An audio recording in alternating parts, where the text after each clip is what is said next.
30 volume. Alvaro Camaninga, please proceed to table 24.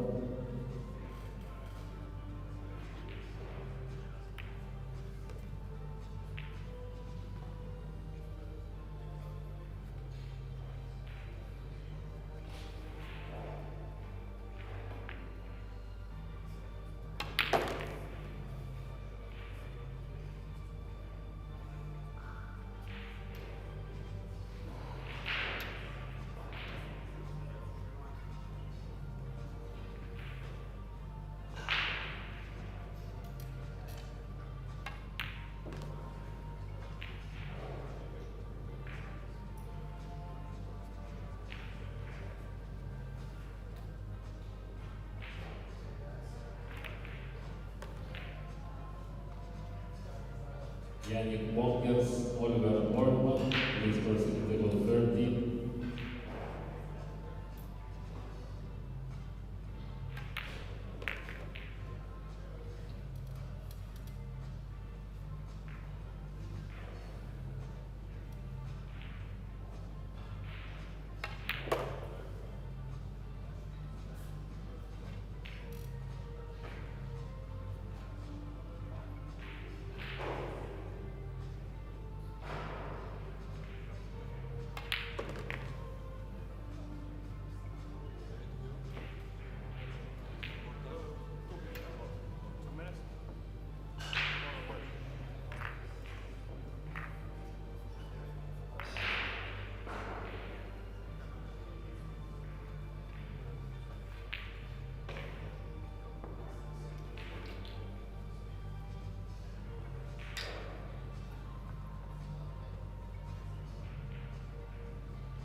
Wojciech Szewczyk, Ugur Turku, please proceed to table 10. Short practice and start the match.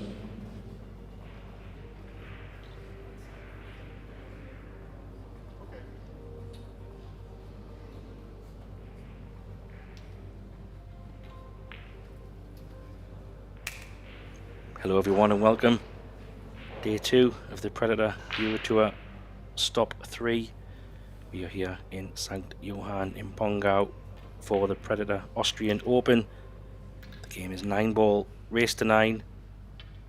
2 breaks per person, alternating break format, 3-point rule and a shot clock. And what a match we have coming up here. We have the informed Stefan Kaspers from Germany. He's been playing very well this last period against Mad Max Lechner from Austria. In for a big treat here. My name is Graham Hickman, and joining me in the booth for this one is Tim de Ruyter. Welcome, Tim. Thanks for joining. This is going to be a tasty one. Yeah, thank you, Graham. Again, very happy to be here, and will be interesting to see. We did, I believe it was us together, we did one match on Lechner before, where his defense actually was really good, but he really struggled on the offensive side, so good to see for him that he still made it all the way to the winners qualification round, but we'll have to step it up a little bit to beat Kasper. In my opinion, a real straight shooter. He's not shy to shoot from any position, I feel like. So yeah, good match coming up.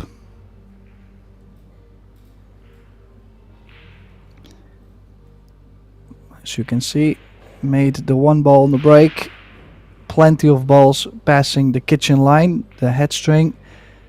Had to get minimum of 2 balls passing, got 3 balls, so he is fine. Let's see if he goes aggressive here. Could take the cut on, could also play the overcut on the 2.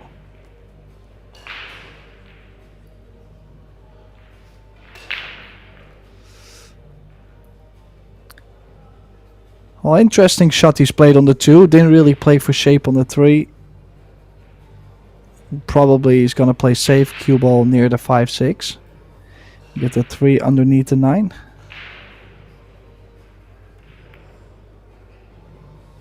Yeah, interesting first shot. Maybe it was a little bit too thin, but that's a pretty good safety. Yeah, you said at the beginning, Tim, we did commentate on Max earlier today, and we all know how good both these players are.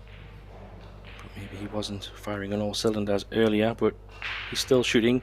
And Stefan Kaspers has been on a bit of a fantastic wave over this last period of time. First Eurotour in Italy. I think he got the final where he lost to Joshua Filler. And then he got to the semi-final of the last one. So it's definitely going well and strong in these Eurotour events. One to watch out for sure.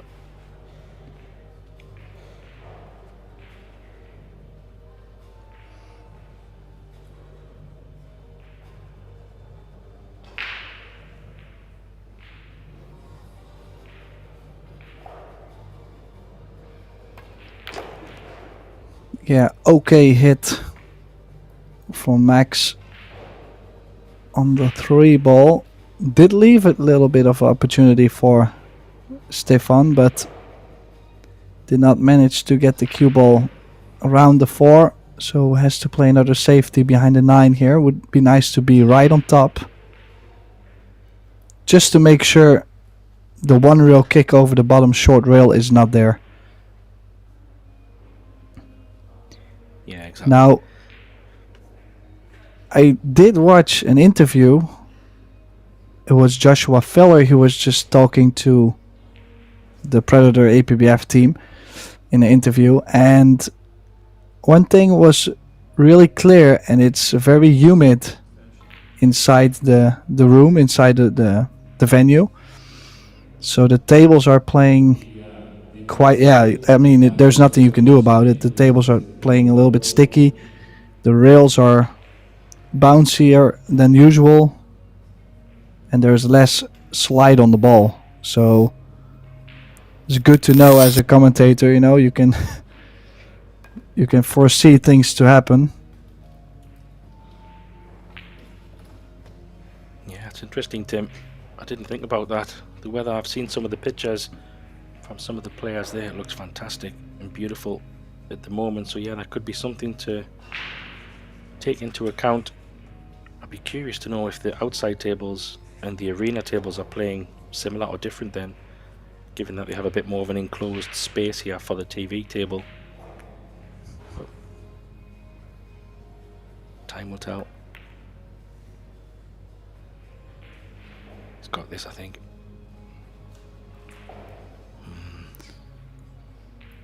Well, he still played a decent 4-ball, trying to hold it underneath the 9. Could have done with that cue ball just traveling on top of the 5, but don't think, unless, well, Max is looking at cutting this in, slicing it to the bottom left corner. Yeah, it's not a bad idea really. If he's going to play it over thin, we might still be able to get it safe. He's missed it completely, Tim. Goodness me. Wow. Didn't expect that. He's smiling. Is that a combo straight away in the middle? Maybe. Well, he likes it, so could be a quick game on the board.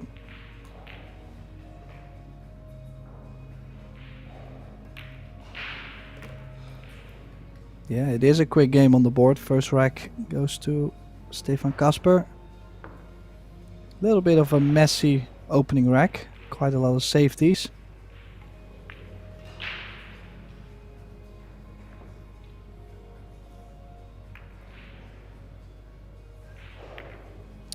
So, like Graham mentioned before, it's 2 racks each. So Kasper has one more break.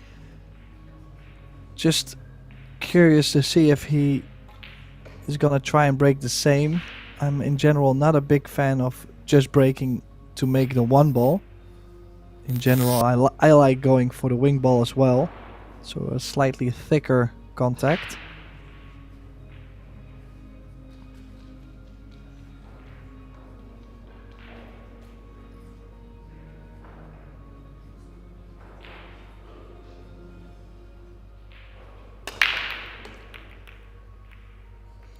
Yeah, this is a great break.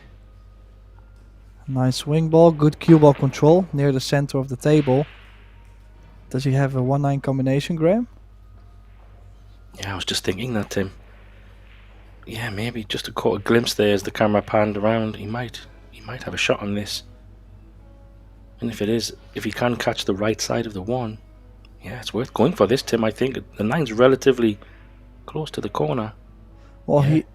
The 1 does go also, and he's trading on the 2. Yeah. So yeah, perfect. Yeah, I do like the run out maybe a little more, but it looked at some point like it was shaping up.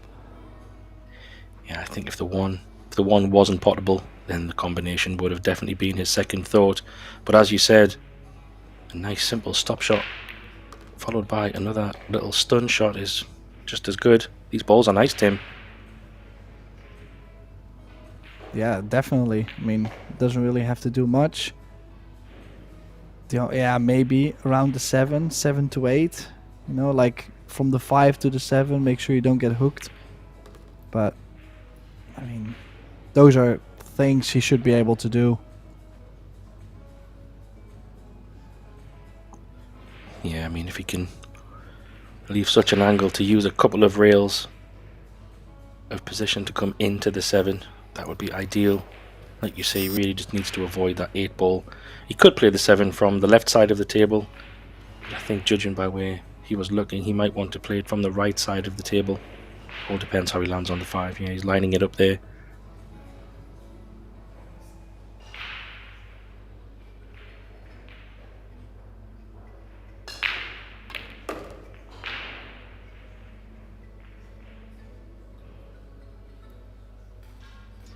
Well, he did get pretty straight on this 5.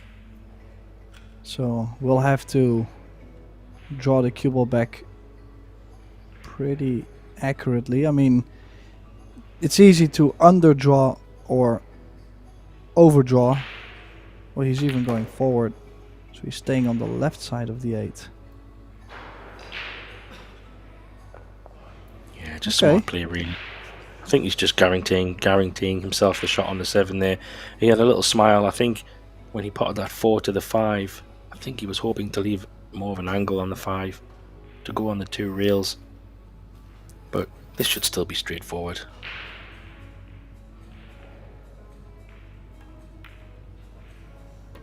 Yeah, I was gonna say. Cheers. Well, I'm not too sure about that, but he's trying to kill the ball, take the speed out of the shot, and going really close around the corner. So you're most likely to miss that shot thick.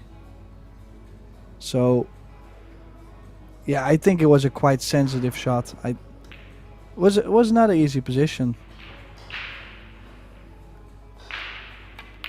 Yeah, I see what you mean. I do think it looked a bit more natural in the angle. I thought he still could have just potted it normally and maybe had a little bit more angle on the 8, but like you say, he wanted to do a little bit more with the cue ball and yeah, maybe just try to bite off a bit more than he could have. But Max will be happy to pick up this little bonus.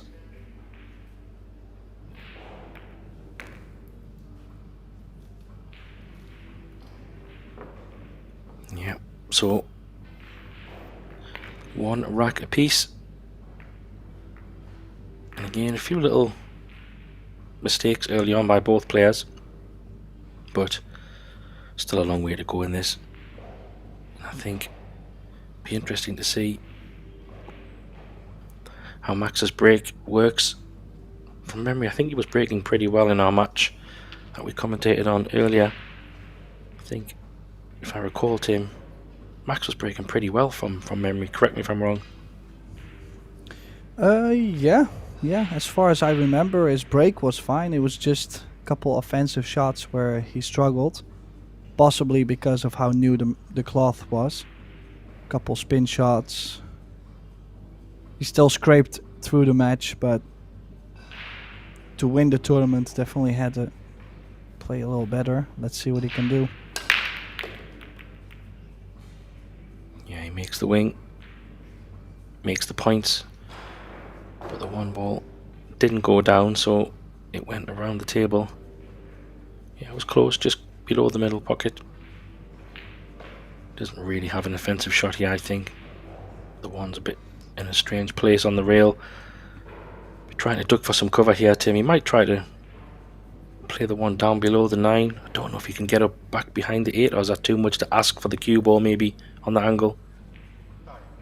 I just don't think you can hold the 1 ball near the bottom. Like, I think the 1 will be too speedy if you're trying to push the cue ball on top of the 8.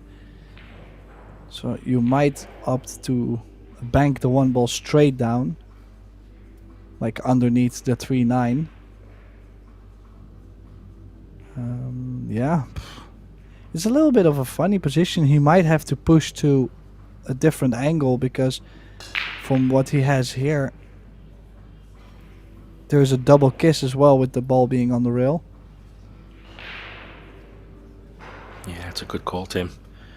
He's still got a similar kind of angle here, but maybe Max prefers it to be a little bit higher. He's probably going to give this back. The 1's in such a strange place to try to get cover, unless they just try to focus on putting that 1 ball just below the 9 as best as they can. Could be an option. Well, in my opinion, if I would be Stefan, I would be wondering, okay, he only tapped the cue ball 1 ball over. What kind of difference does that make? And the only difference is really to take a little bit of speed off when you cut the 1 to the bottom short rail. But yeah, I probably would have given it back, because it doesn't make such a big difference. Is he going for this? No. No. Yeah. I thought he was just going to push it down, but that's going to leak out. Has he left it? Yeah, I think it's on. Yeah. Yep. Now again, another game where the 7 ball is the most tricky position. It doesn't go in the top left past the 8, so we'll have to build up nicely, possibly straight on the 4. Leaves you a shot on the 6 to cross over, but look at what he's done here. Could he not have played that with topspin? Ooh. Yeah. There's a couple of shots he's played a bit loose on this, on the positional plate we've seen from Stefan in the first few racks. So maybe he's still a little bit finding his rhythm or speed control.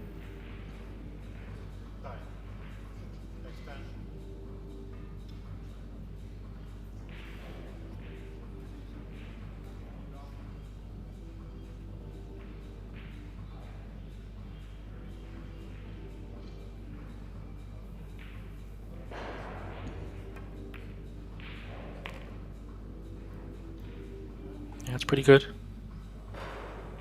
Distance, but where the 4 ball is, one good shot on this 3. You can hold this, should be okay, I think. Just to pinch this, Tim. Yeah, I think I would try to kill the cue ball here, and then try to get straight on the 4, stop shot, stun over from 6 to 7.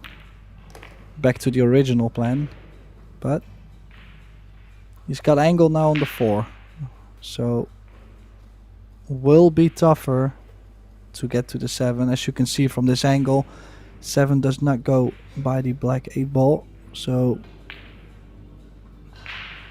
let's see what he does.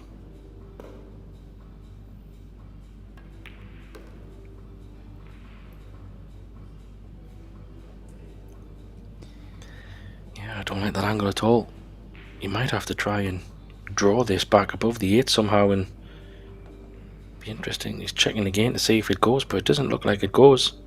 I wonder if he might have to put a bit of a draw stroke on this, Tim.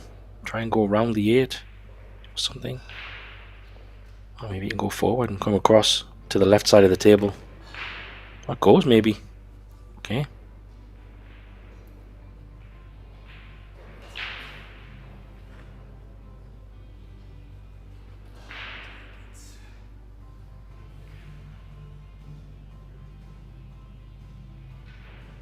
It did really? Oh, it did go. Okay. Well, that's my mistake, because from every angle I looked, I thought the 7 didn't go. Okay, so Yeah. made something happen there. Can be a bit deceiving sometimes. Just throwing his extension on the floor.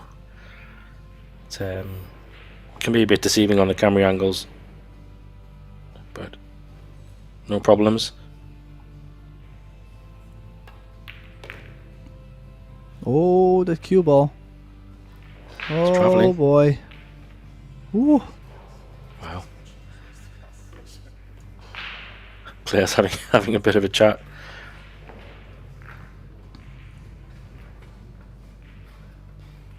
Yeah, it's still interesting, in my opinion. I mean, we know now that the rails are a little bit different. Like this one, I thought he was gonna play with inside spin, 1 to 2. There's a couple different choices they're making because of the tables playing different. On the new cloth, I could understand why you could maybe play it that way, but with the fast rails, you can easily scratch.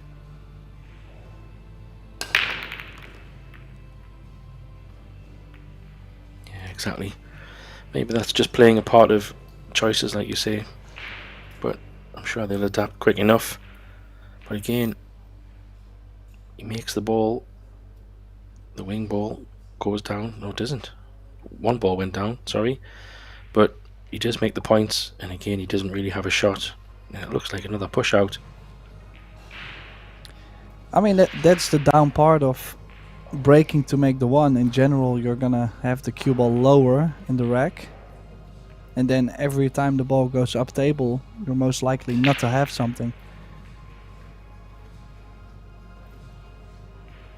Yeah, and Max there opting to mess the table up a little bit more, just as a bit more of insurance. It's an interesting one. He's going to play probably a kick and stick, maybe, Tim, here, or is it off the back cushion? I actually don't see too much. Yeah, I like the fact that Stefan gave it back, because the only thing I see is to go aggressive, go for the cut, run the cue ball towards the 3, and if you don't make it, most likely it's going to be safe. Well, he chose, yeah, just the basic opposite sides, but in that case, even if it would be the full hook, I think Stefan is in a good position to hit the 2. So I think it was still a good choice for him not to shoot it.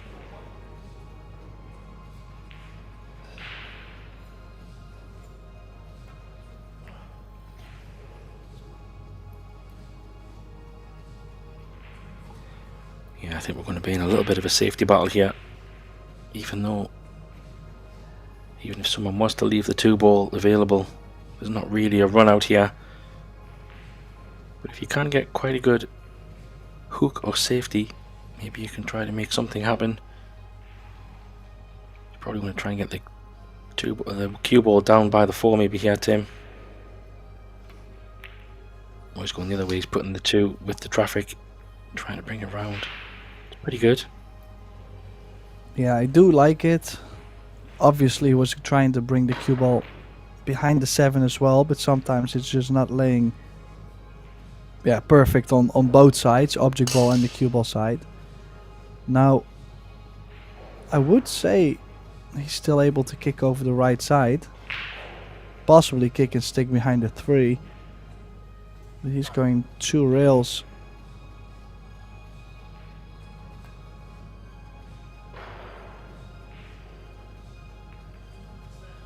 It's a good hit, but he's gonna be in trouble right away, I believe so.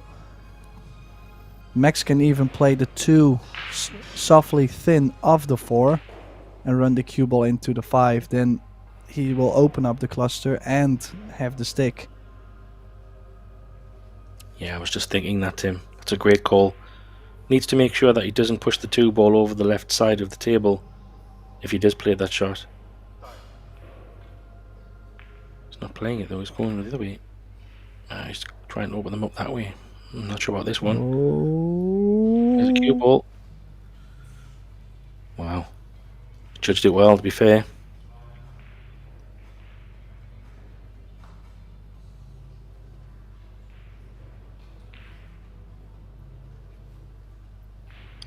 The balls are a lot more open now. He could play another slow one. Same kind of shot as he played before, but could be in the same position again. He's going for power this time. It's a pretty good hit, but he was hoping for luck there, to be honest, Tim. I don't think there was really a plan other than trying to maybe separate the balls a bit. Well, I do like the pace he's played. I don't think the soft was easy, and to get the save after wasn't easy at all. So I did like the little bit more pace, just caught the double kiss. Now basically perfect on the 3 ball there, so yeah, just gotta make sure he has angle on the 4. I don't think he's gonna be bumping into the side pocket point, so get angle on the 4 and then from there, yeah, stay in line. Doesn't have to be too tough, this layout. Just doesn't want to fall straight. No.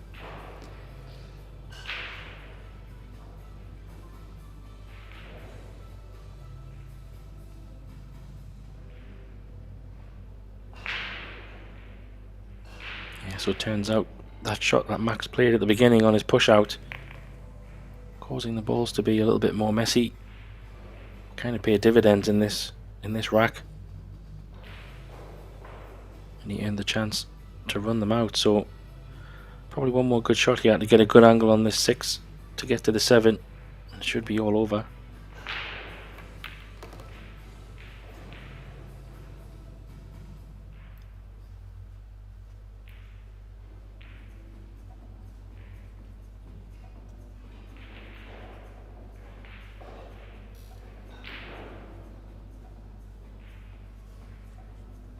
Yeah, should be no problems here, Tim. Natural angle coming back across the table into the space that he needs to be, so it's just a choice whether he goes above the middle pocket or below.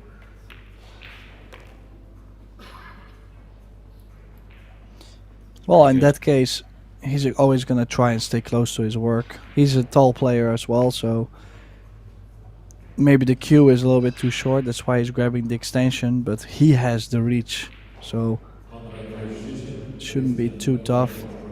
Whenever you have the chance, you play nearby your next shot, of course.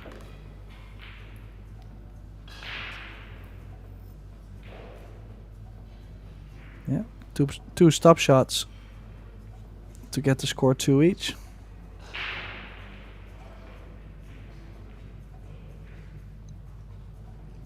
Yeah, I think that's pretty fair scoreline considering what's happened in the first 4 racks, to be honest.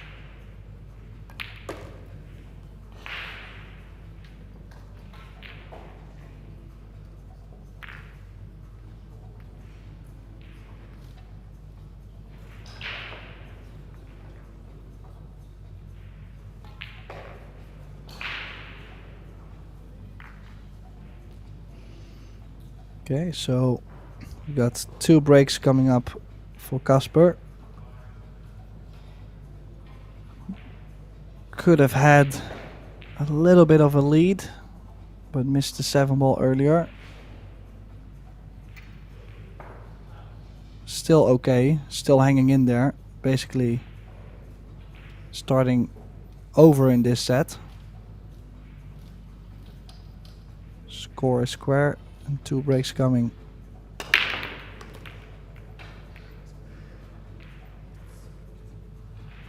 Wow.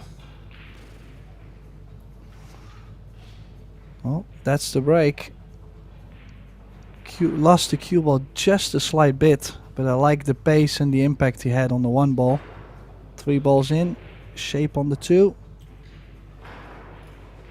Might have to play the 2 in the corner and just draw back a slight bit, take the cut on the 4. With the 5 being that much available.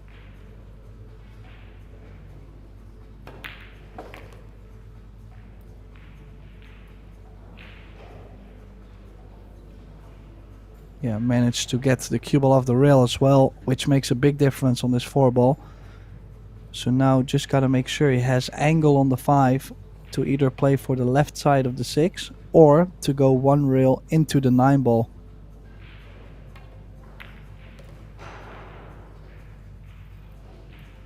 Yeah, it's a good call. He does have a bit of angle, so he has options. What would you be favouring here, Tim? Do you feel going into the 9 is probably a smarter shot? As long as he does hit the 9, he's good. Well, if he had more angle, I probably would have played to go into the 9. But now he can actually kill the cue ball, I feel like. No. He went all in. Snatched at it a little bit too short of a stroke. Yeah, it was definitely a bit of a snatch. And it's actually landed not too bad as well, even though it's on the cushion. The position to the 6 ball is quite okay. He's naturally going to come off the cushion as well, so should leave a little bit of angle on this 6 to come across for the 8. Yeah. Bit snatchy, that one, Tim.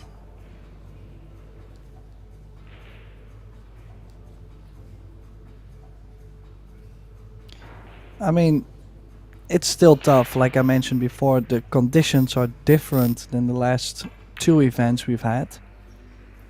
Those were actually like weather-wise really nice conditions to play in. Now, of course, with the summer coming up, the weather is good, more humidity. They're in the mountains too, so everything is a little different, and that also means the stroke of the players have to be a little different. So Casper, I know he usually plays really well on the new cloth, but possibly one of the reasons why he missed the 5 is because he needed a little different stroke, because the cloth plays a little bit more worn out. He's saying on draw shots, spin shots, everything needs a little bit of a different timing.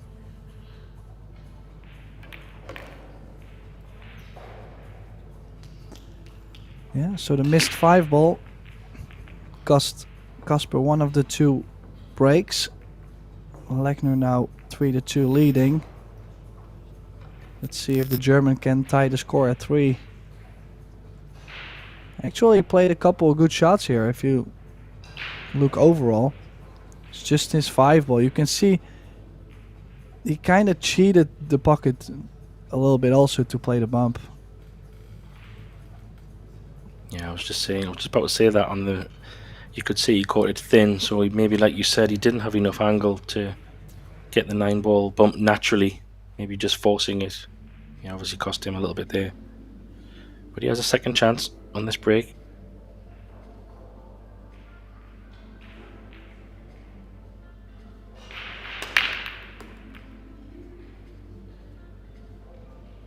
Well, does make 2. The 1 ball stays up nicely. I mean, definitely wasn't planned, but he'll take it. Just look at the 1 ball. Yeah, and the 2.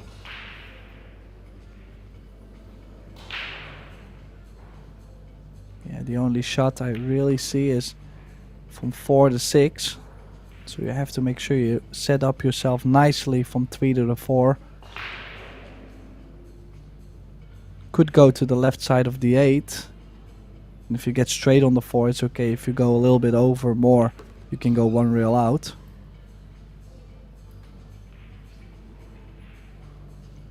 Yeah, maybe a bit too much angle on this 3, Tim. You might have to come to the right side of the 4 here. Not sure if he can hold it and go up to the left side of the black. Not sure. Yeah, I Maybe think just. I would have liked to be a little straighter. Ooh. Yeah, he pinched a little bit to straighten the pot up. Bit risky, but worked out.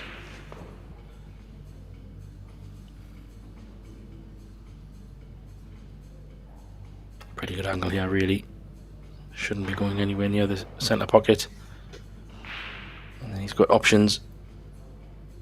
Could try to pinch it and pull it back, or play the 8 in the bottom corner. A couple of options here. Depends what he prefers.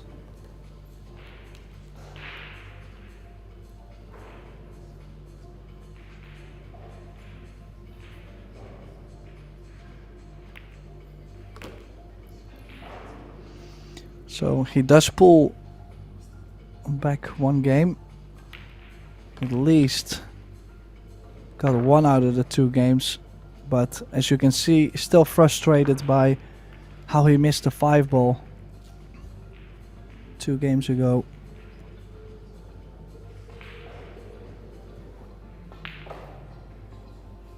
So it looks like we have a timeout on our hands.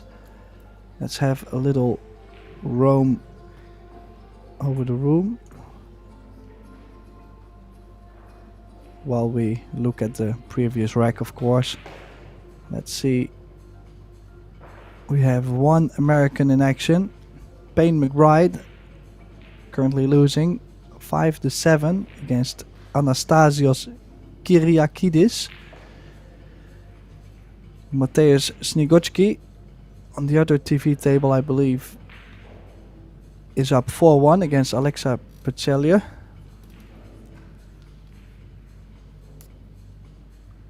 Let's see if there's more interesting. Mario Hay and Sanjin Pelivanovic are also playing to qualify to the last 32.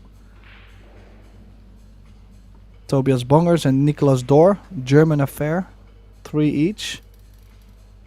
Mario Hay currently leading 4-3, by the way. Should mention the score, I guess.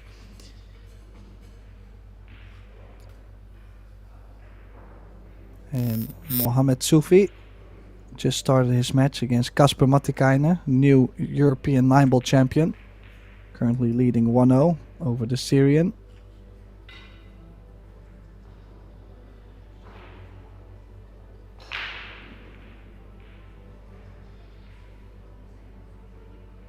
Yeah, a lot of German players in this field, obviously, because Austria is not too far away from Germany. So every year this stop is full with players I've never heard of, and then you watch them and you figure out that they can really play. So it's always interesting to see a couple new names in the winners qualification here. We have Thomas Binder against Oliver Zonocki. Currently the score 4-3 for Oliver. So yeah, always interesting to see the new names.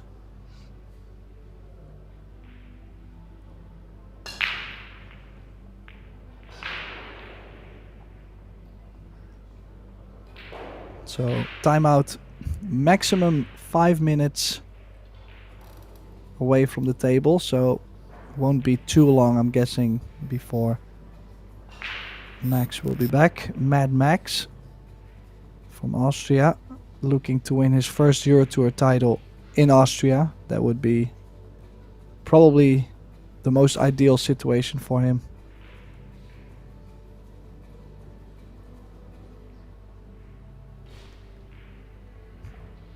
Yeah, Max is probably well overdue a title, Tim, in terms of how good he is on the big stage. He's travelled a lot of tournaments, a lot of runner-up places, gone deep in a lot of events. We would have thought somebody of Max's level would have won multiple events by now, but hasn't seemed to happen for him just yet. Still time, of course.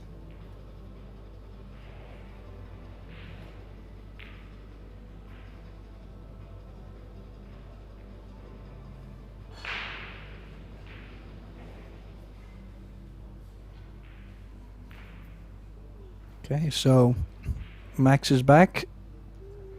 Has 2 breaks coming up now. Maybe. Well, he maybe had to go to the restroom, who knows. But it could also be a different strategy, saying, take a timeout, put my opponent in the chair. Now if I break and run twice, my opponent has been in his chair for maybe 10-15 minutes.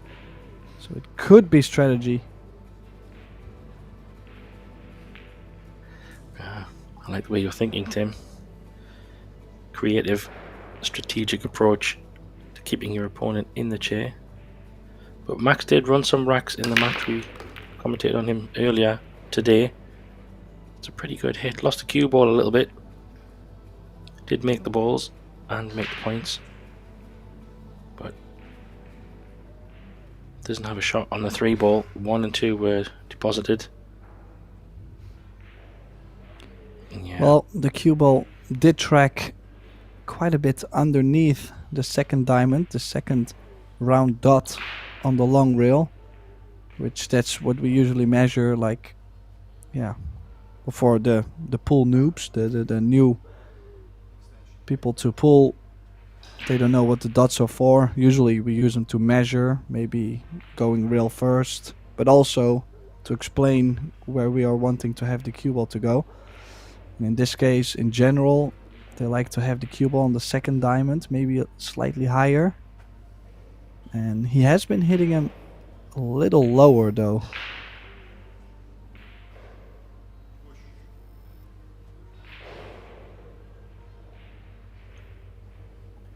Stefan laughing a little bit. Not sure if he's having a conversation with somebody on the side, but something's amusing him. Not sure if we missed something there, Tim, but he's laughing at something. Now Max is laughing, so maybe an internal joke, I don't know. Yeah, there must be an inside joke. Obviously, they both speak German, so it's not the first time they spoke to each other. There might be more to it. Let's see. Does he play the carom into the 4, or is he gonna try and make the 3 ball?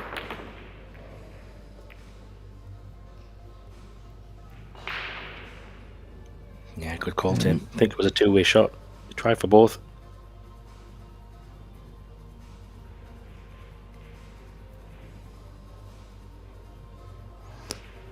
Still tricky shot though. This 3 ball is a must make, and you have to play at the pace to where if you don't make it, you're most likely to sell out as well.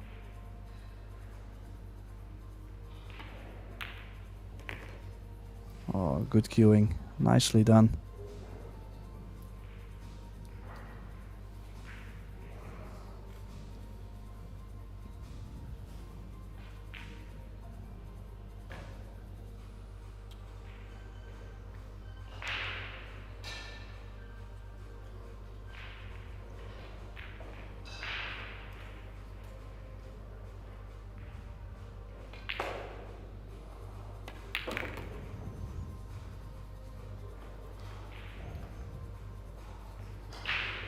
It's not ideal, this. It's going to be running into the 9 ball here. I don't think the 9. Is it going to go? can he just hit the 9 in such a way? If he can catch the 9 ball on the left side with a little bit of topspin, then the cue ball could release and head up towards better position on the 7. May even make the 9 here, potentially.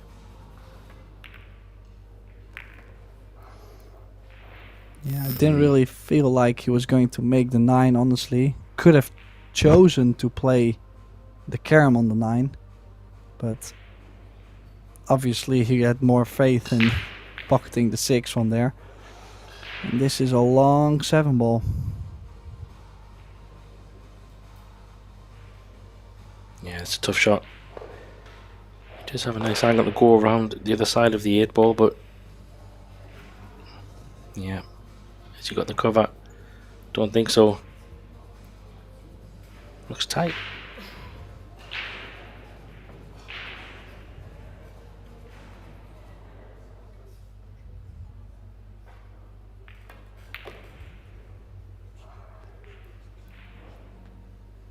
Bit short again of pace. It's a thinner 8 ball than he would have liked. He's pointing to the cushions there. Maybe he is struggling with the conditions, like you said, Tim. He's seems to be a bit out of sorts at the moment with position play.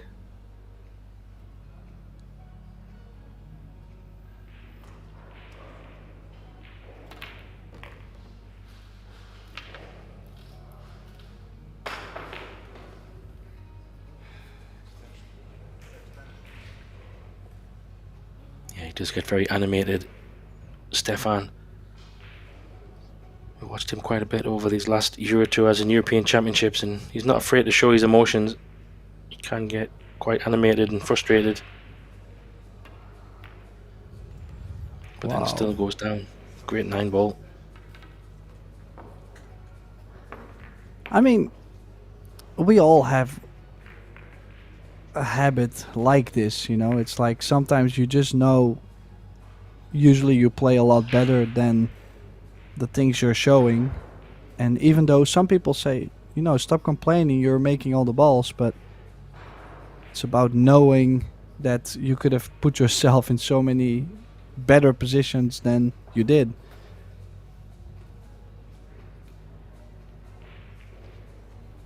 Yeah, of course. I think he's just thinking what's going on. Can't seem to get a hold of that cue ball how he would normally like to do it, but he still has a 4-rack to 3 lead, with Lechner breaking off for his second break. And again he makes the points, and again he's got no shot on the 2 ball, and it's in a very interesting place here, Tim. Yeah, is he forced to go for the kick here, or is he trying to find a push out?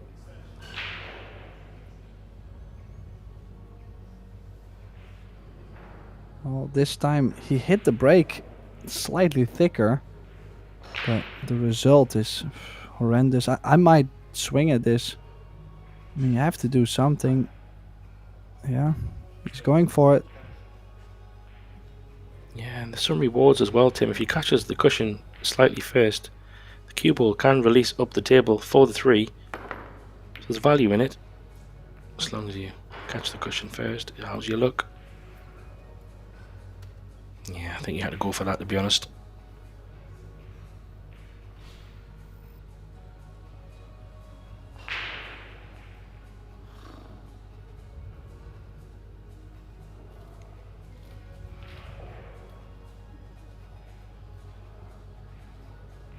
Yeah, I think he can either play safe or maybe even cut it in.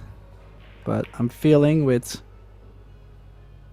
how they are feeling and with everything that's going on, I feel they're going to play more and more defense. Less tricky shots.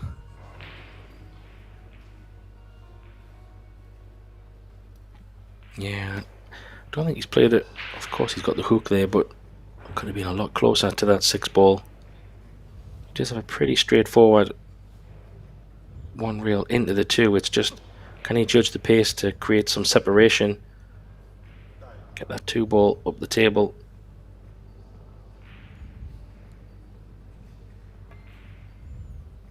Oh, he's trying the little flick off the edge. Could be a foul, this. Was that cushion first, Tim? Yeah, I don't think he hit the rail. Yeah. Yep. Always risky, those shots. have to be so accurate. It does happen more often than you think, those shots, Tim, doesn't it? If you don't catch it right, the cushion comes begging. Well, also, it kind of looks like he failed miserably, but can you imagine how close he actually was in playing a really good shot? You know, this was like not even real far off. But yeah, I mean, not far off doesn't count in pool. It's a mean game sometimes. Definitely is. But a great chance here for Stefan to extend his lead.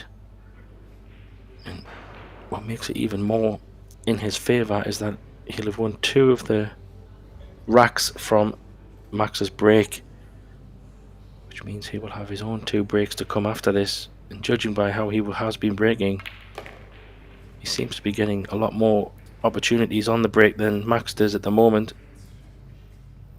I'm not sure on this angle. Will you have to play the 7 in the middle, or is he not going to play a combo, surely?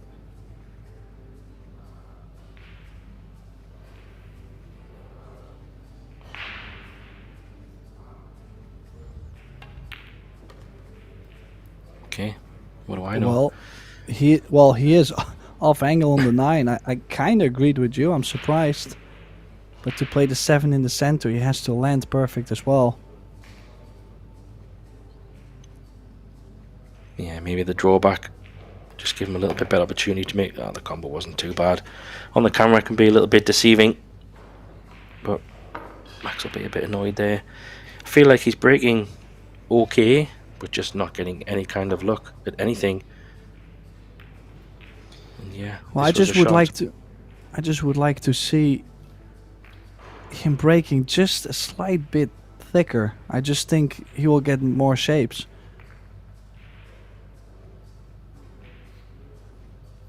But it's also easier said than done. You know, I'm here behind the computer screen and he's there actually fighting fighting for everything he's got, you know. So it's not always easy to say, well, let's just cut it a little thicker, you know, like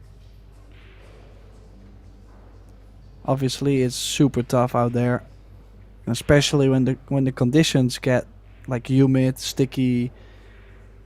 That's definitely a kind of pool that many players cannot play. Yeah, but this is the difference right here. Pretty good break from Stefan, but yeah, what do you see here, Tim? I mean, he's got an open shot on the 1. That's all you can ask for, really. Make the point and an opportunity again. Well, did hit it actually quite similar to Max, just the only difference is the cue ball stayed above the 9. Still tricky layout. Has to get perfect on the 2.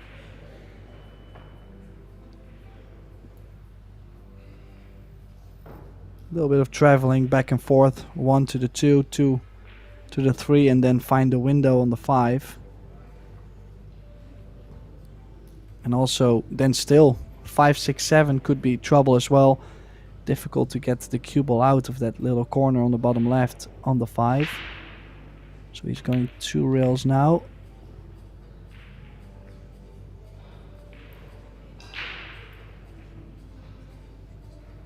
Yeah, it's key shot here. He has landed straight on the 3. Yeah, if you can get a little bit of angle on the 5 ball, I mean, if he's perfectly straight, maybe just take that medicine, do a stop shot, and have a straight drawback on the 5. That could get him out of that traffic, Tim. Yeah, kind of. Maybe you can draw it past the 9 here. He might have a little bit of angle, maybe.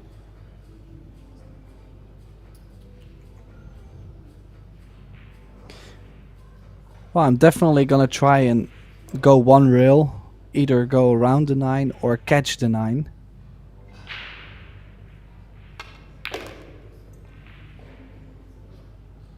Well, he drew it straight back. Beautiful cueing. Kind of solved the whole thing. If he even gets to the center of the table on the 7, he should be fine. That worked out pretty well. Being straight on the 3 wasn't such a bad outcome. He's lost the cue ball a little bit there, he feels, pointing at the cushion. Maybe like you say, Tim, a little bit more reactive on certain shots. But if he's straight on this 7 as well, don't know if he can draw it straight back off the rail or if he's got any angle at all here.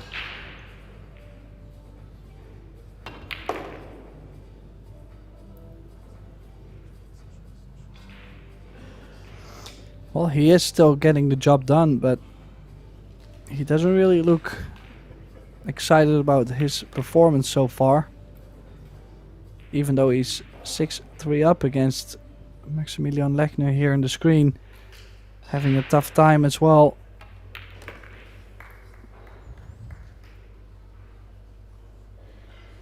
Yeah, I think what you said is right, Tim. He's getting the job done and he's laughing and joking.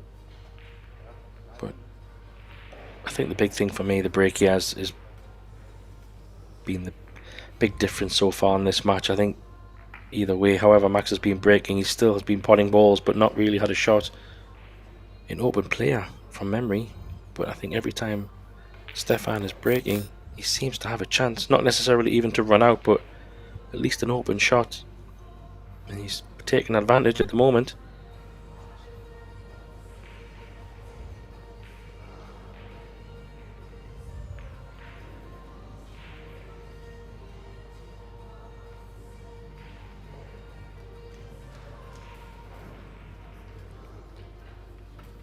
Yeah, one more break for Casper. We are breaking his alternate break per 2 games. So this is his last break of the 2. Yeah, as you see, he's just hitting it slightly thicker.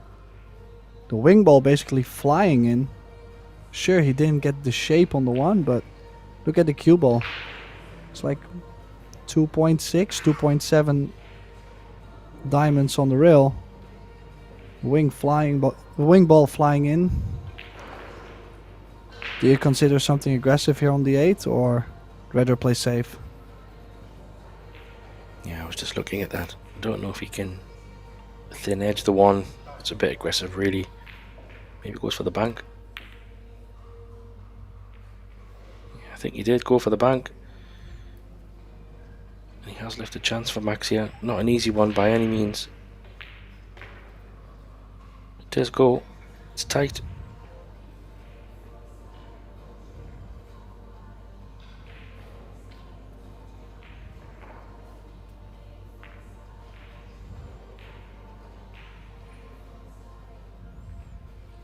He's looking behind the 3, but surely the pot is on.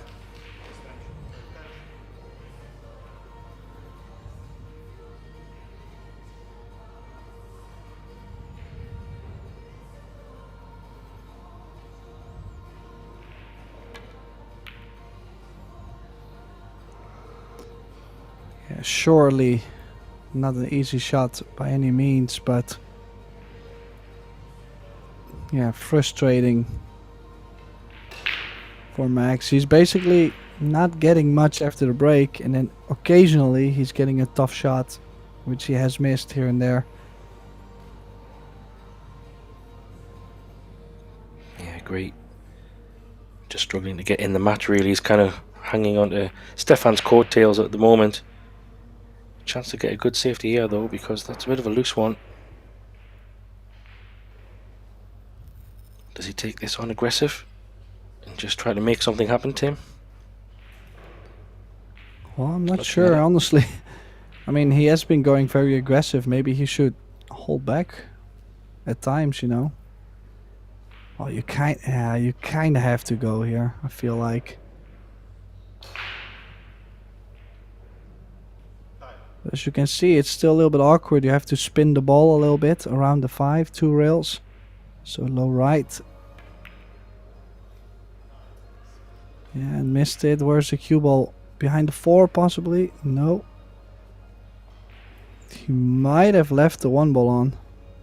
Might have, I'm not saying he did, but... Looks tight for sure on this angle. Oh yeah, from that angle it definitely had to go give it a chance. I think in the back of his mind he was thinking safety as well, clearly. But yeah, you can see from here it looks like he's got him hooked. I'll try and go between the 8 ball here, I think. This would be some gap to find if he does.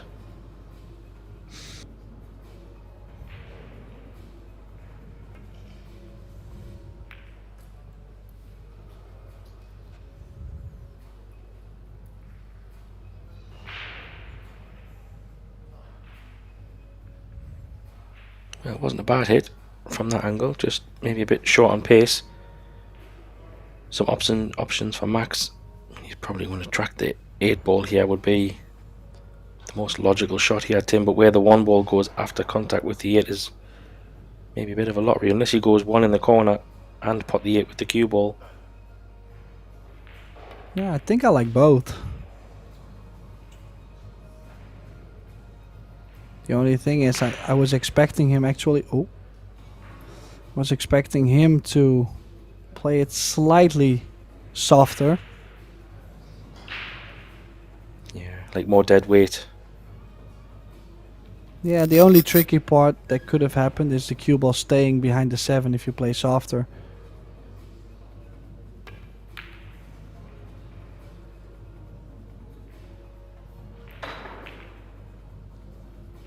I think he's played an alright shot there. Doesn't have the full cover. Didn't get the cue ball behind the 7 enough, I feel like. Nope. But it's a little bit of a tricky position for Casper and not easy to get yourself out of. Might have to play just the basic opposite sides. Yeah, just wait. But the bank is on. This one is close. We might see Max go aggressive again.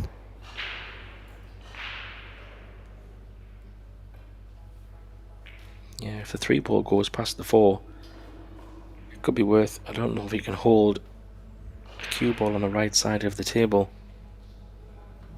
But if he plays it with pace, he could draw back for the 3 in the top right if he does go offense. That's what he's tried. Misjudged it.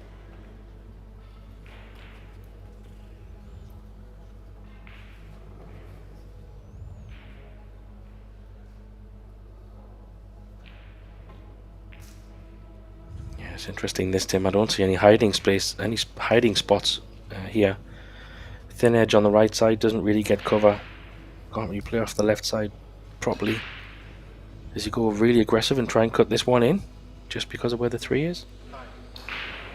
No, because the 3 also doesn't pass the 4. I like this. The thing is, the cut did not have that much value. Because you're not going to get straight in on the combination guaranteed.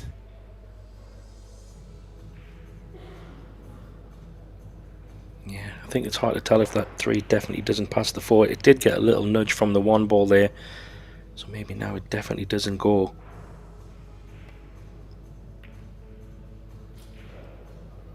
Oh, this is a good shot. He's in a lot of trouble here. Wouldn't be surprised if Stefan tries to cause another problem, maybe. He's going to ask the referee to watch this one.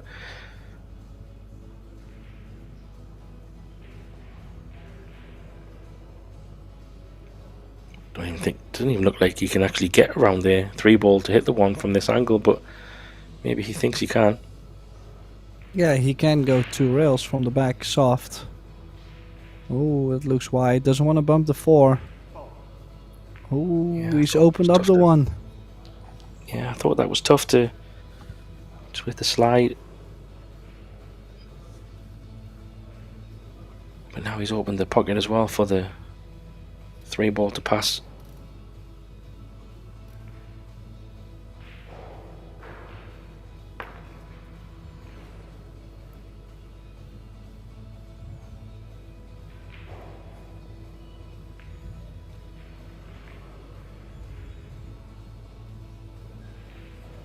Pretty good. Nice angle here. Just a bump off the rail. Leave a bit of angle on the 4. Coming down for the 5. 5 to 6 will be key shot here. He's got plenty of table space, but needs to just manage his work so he can have a nice angle on the 6.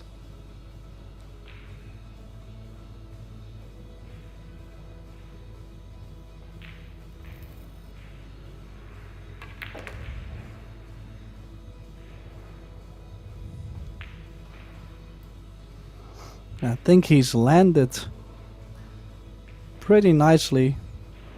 I mean, yeah. I was gonna say it looked to be maybe a little bit straighter, but he should be fine here to stun either to the center of the table. I sometimes like, with the bouncy rails, I like to just try and land in between the 6-7. Oh, needs the cue ball to go.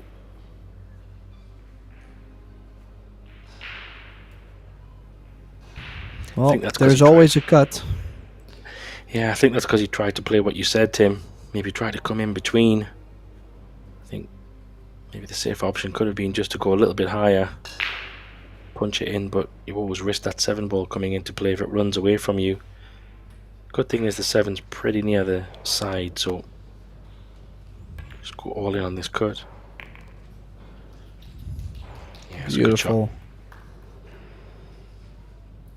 Yeah, definitely needed a big recovery shot there, especially being under the gun, 6-3 down. Needs one more good shot here though. Probably top right spin, arc the cue ball back. Yeah, perfect.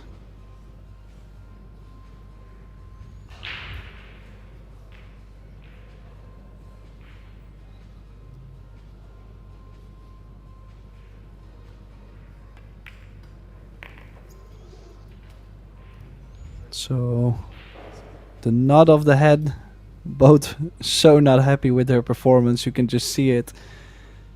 It's quite the grind so far this match, but that's also how pool can go, you know. It's not always playing well, only breaker runs, you know, you have to play a tough game. 6-4 now, the German leading, Stefan Kasper over Max Lechner, but yeah, quite the frustration around the table.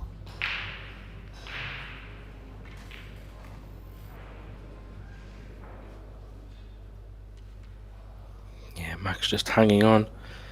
But I think what you called earlier, Tim, he pushed the boat out on a few shots, and I think a good safety shot there won him the rack, so might be worth just trying to see if he can keep things a little bit tighter.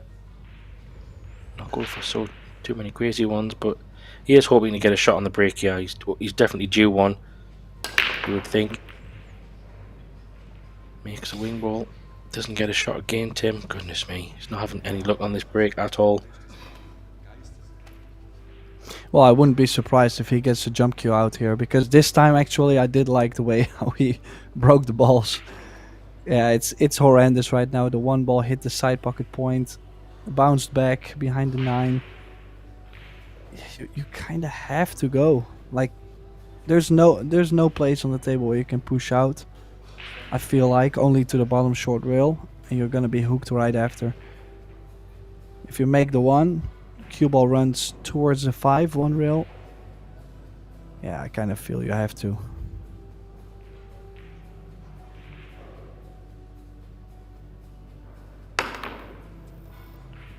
Nice shot. Does he get on the 2? Does he get on the 2? No, he's hooked himself again. Yep. Let's try another one.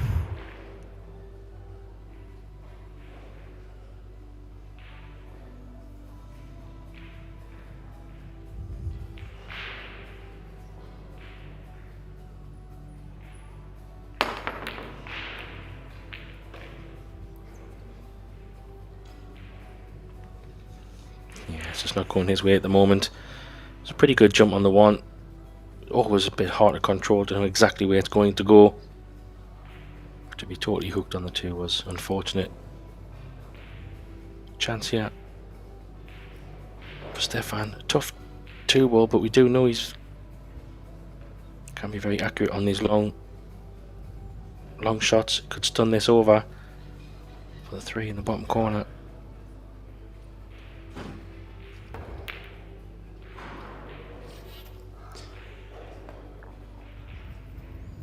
Yeah, not an easy shot by any means, of course. Cue ball pretty close to the short rail, but definitely makeable.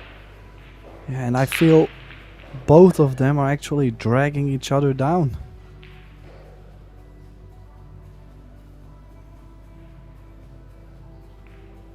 Did land perfect on the 3 ball, but that's also the reason why he's missed the 2 ball that far. Same thing, like I don't understand why he's hit it that firm. Yeah, I agree. Just pocket speed. The cue ball was going to come round anyway, but didn't seem like he needed to play it so firm. I mean, this is an extremely thin cut now. If he does decide to go for it, he might not even be able to cut this in.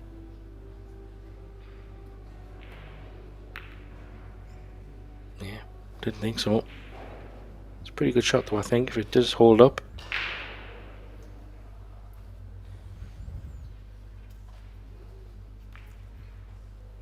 Yeah, he's left an edge.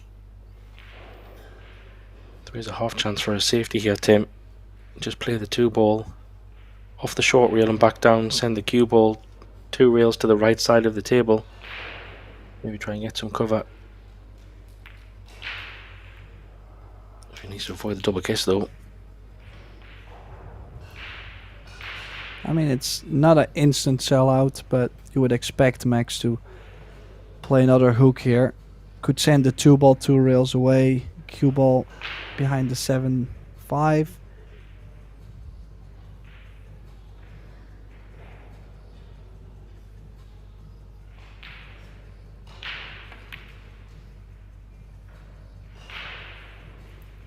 I think he's played it really well. Look at the 2 balls well close to the rail.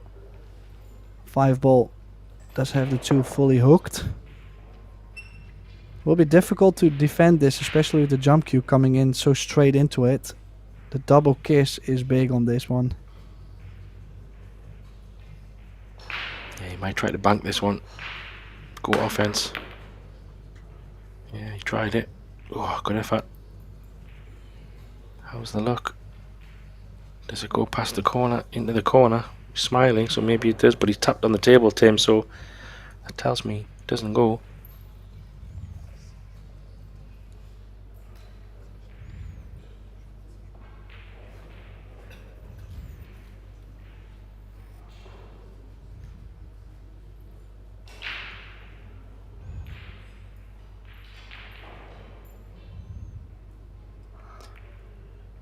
Nope. Another set. Look at the cue ball. Oh, Tim. It's going from bad to worse. I think what you said earlier, they're pulling each other down. This is turning into a bit of a chop fest in terms of who's going to make the least amount of mistakes.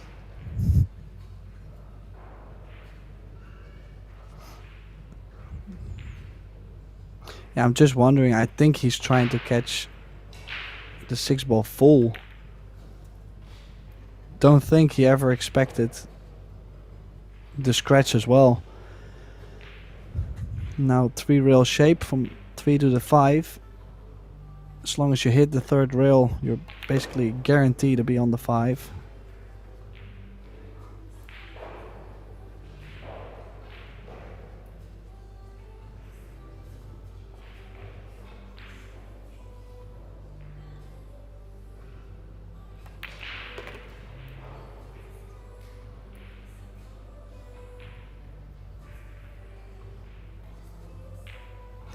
Still a bit of a gift though. Scratching was unforgivable really. I think if he was going to hit that, aim for that 6 ball full in the face, to just thin edge it was a bit of a miscalculation. So I guess we'll never know what he was trying to play. What we do know is Stefan is happy to pick up the pieces here. Let's go 3 racks in front. A little bit short, but he's still okay. Kept running.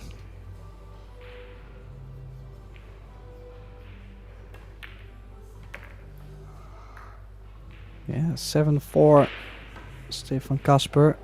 And I mean, it's not like we can say Max did have plenty of chances actually to make this even.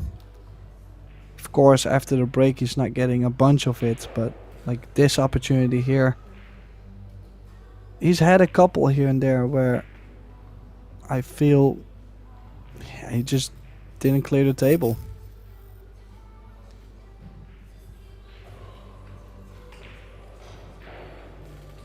Yeah, I think he's definitely been trying to make something happen, but it just hasn't been working. I think the break's been a little bit of a killer for him at this moment.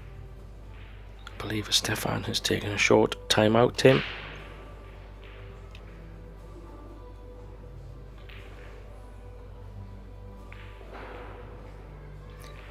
So we'll just take a moment ourselves and we will rejoin you when the players return back for the next break. Back in a moment.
And we are back here from Sankt Johann in Pongau with the Predator Austrian Open. Stefan Kasper currently leading 7-4 over Maximilian Lechner. Quite the struggle for a match. And in the booth with me is Graham Hickman and myself, Tim de Ruyter. And is it time for shape on the 2? Does he get something on the 2? Yes, but not really. Don't really think there's much actually to get by making the 2 ball. Not so much shape on the 3. Might have to play another safety. Yeah, I think at least he can kind of see the 2.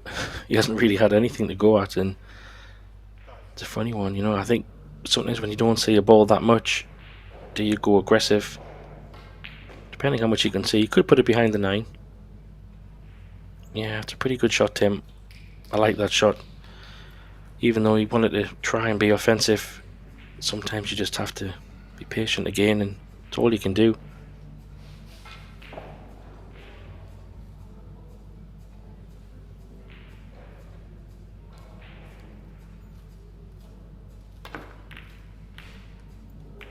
Oh. And actually, yeah, it might look a bit messy here, but just because of where the 2 is, I'm wondering, Tim, if he can pot the 2 and play a bump into the 3. I'm just going to play it straight in the face and use the 5. But then the 5 will move the 3. I like that shot. Cut the 2 in. Maybe you have to play it with a little bit of right hand spin and maybe try to push the 3 further left side for the left corner pocket. Could be an option. Yeah, I do like that. Not too firm, but try to catch it full. Ooh. That'll Well, work. this is fine too, actually. Yeah. That works. Now, does the 7 go in the top right? I wouldn't be too worried about 3, 5, 6. If the 7, okay, the 7 does go in the top right, as you can see from this angle. So he is kind of doubting this 3, 5, but just make sure you cut it enough. You don't have to hold the cue ball. Yeah, just come one rail. Should be fine. Just play the 3 into the 5, and yeah, I like what you said, Tim. Just cut it thin enough and use the. You should come off just above the diamond, and the 3 ball should stick up around the pocket. Yeah, seemed pretty straightforward.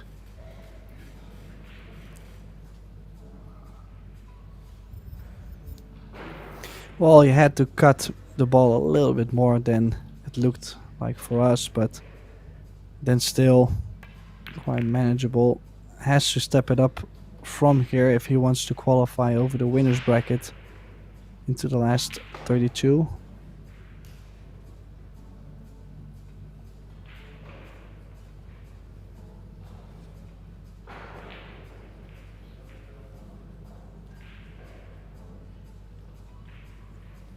Yeah, but where the 8 ball is here, Tim, as long as he lands pretty straight on this 7, this looks good. Stop shot on the 7 pretty much, or hold it very close to that area. 8 ball in the side, again, pretty much a stop shot. This should be okay.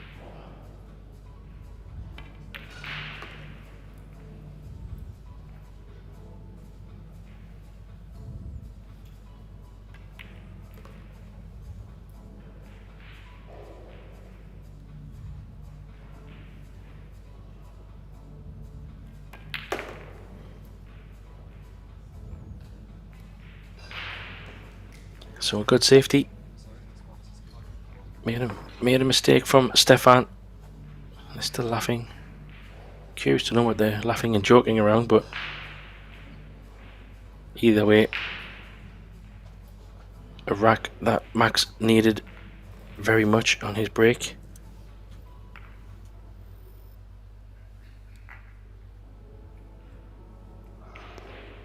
Well, one thing I could imagine, I know they both play for the same team in the first Bundesliga. So the club is named BV Broddorf. So I'm guessing it has something to do with that. Like I said, I'm just not sure, but they have played quite some time together, so maybe it's something. I don't think we have a chance to find out. Yeah, at least having fun. Laughing through the pain, Tim. Laughing through the pain of whatever they feel about this match. They're both having their emotions. As long as we can all have fun. This is awkward. I don't know how much of the 1 he can hit. If he can hit pretty much most of the 1 ball, then he could bring the 1 up and down, try and get some cover.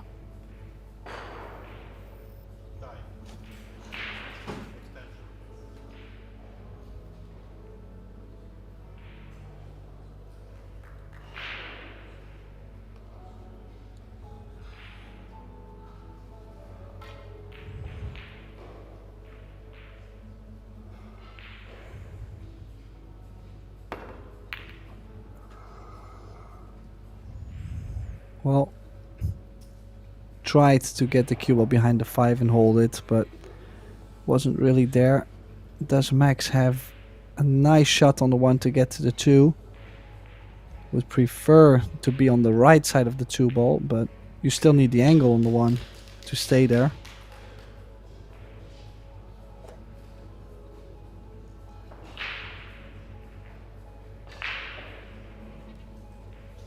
Yeah, it's a tough one, but he's got options here. Can go for the roll. I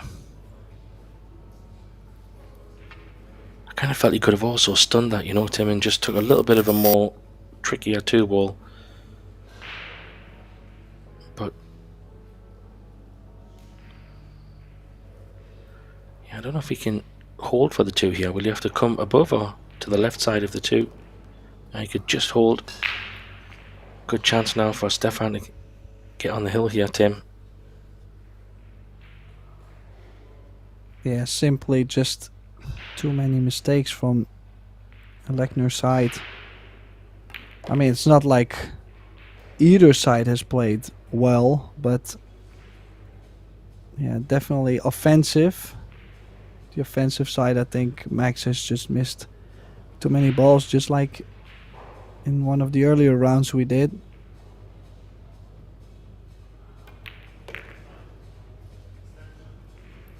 Oh, how's the speed? Just okay, but too much angle to hold the cue ball now, so we'll have to go 3 rails around. Has to be careful not to run into the 8.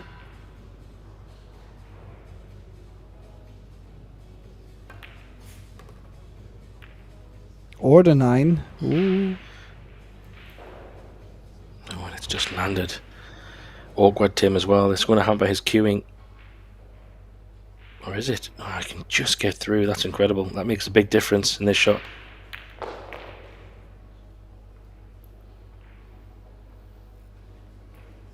A little bit cue ball to the left there, and he was bridging over the top of the 9. That made that 6 ball, or could have made that 6 ball way more difficult than it needed to be, but nonetheless, good 6 ball, pretty good 7.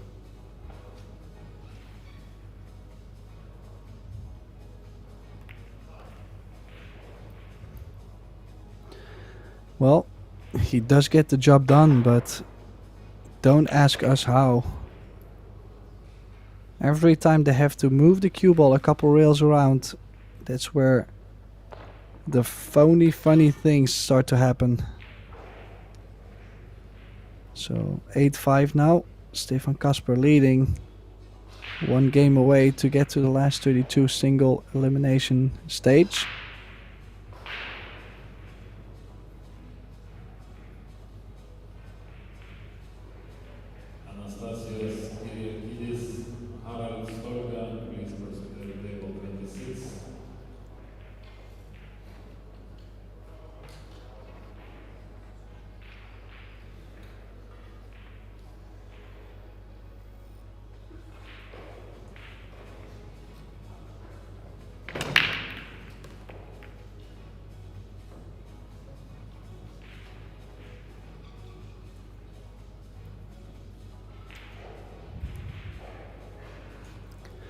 Now, did make the wing ball.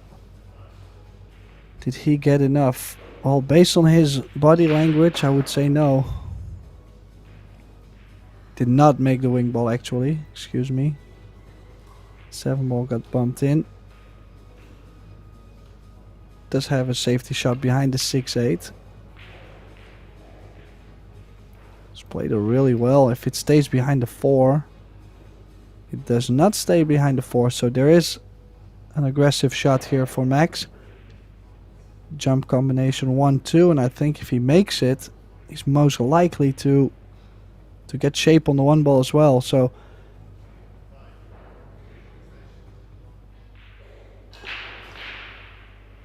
yeah, I think he's got a good chance to make this. He catches the 1, even pushing first. Oh, he's missed it altogether. Incredible. I actually thought he would have had a good chance at making that 1. So Tough shot here on the one in the top left. So I don't know how he's going to hold for the 2. Could he play into the 9 ball maybe, Tim? Just to leave a little bit of angle, because unless he puts a big stroke on this one, but maybe a bump might be the shot. Well, either that or maybe still stun into the long rail, but I do like the bump. Now it's back and forth. Play the 3 in the right center. Could maybe foresee some trouble from 5 to 6, but it just really depends on the angle you put yourself on the 5. So a little bit of work to do, but on the other side, looking to close it out. Quite surprised actually he played that line instead of just a regular back and forth straight over. I mean, could it have landed any better though, Tim? What a bump there on the 3, absolutely ball in hand. He's left this a little bit awkward though. He wanted either more angle one way or the other. I don't think he's got much angle to play with here unless he can pinch a bit. He's going forward. It's a pretty good shot considering. Well, he did run a little further, so he won't be able to play to the top right corner to play the 6 in the top left. So he has to play the cut on the 6 and hold the cue ball. So this is one of those shots you see people miss these on the thick side just to hold the cue ball.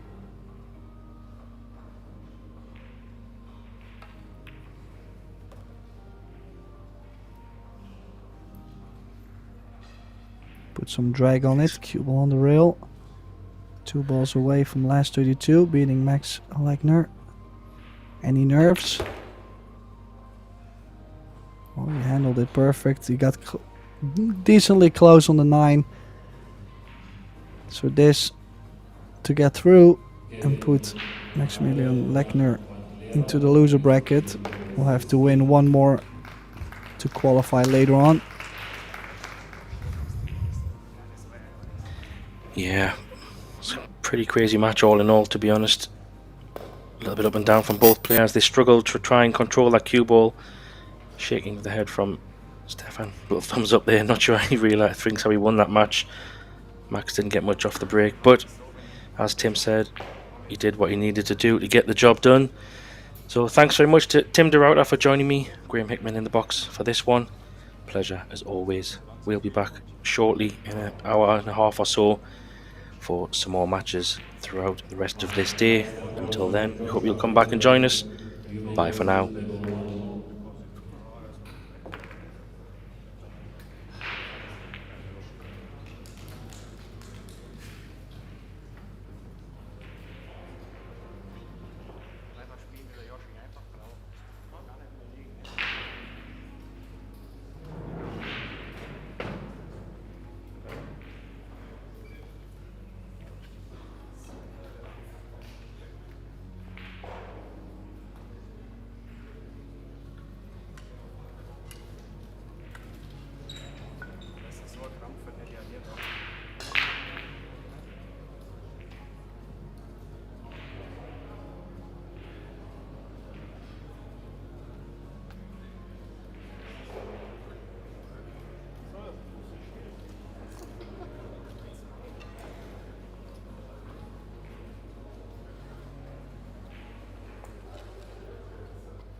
Please proceed to table 25.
Dominic, Felix, Vogel, please proceed to table 10.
Adrian Weiss, Mario Vujic, please proceed to table 8.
Welcome, everyone. This is the 2025 Austrian Open, the Predator Austrian Open, and what a match we have for you here in this round. And Mark Biesterbach and Joshua Filler.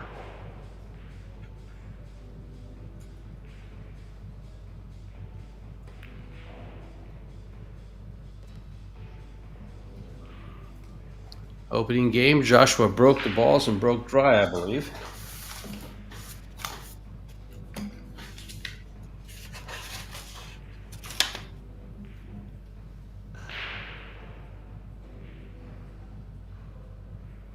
Mark is in a nice position to run these out. All the balls are open. This 4, 5,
little 2 rails forward for the save. Ball should land up perfect for a straight-in shot on the 8 and perfect for the 9.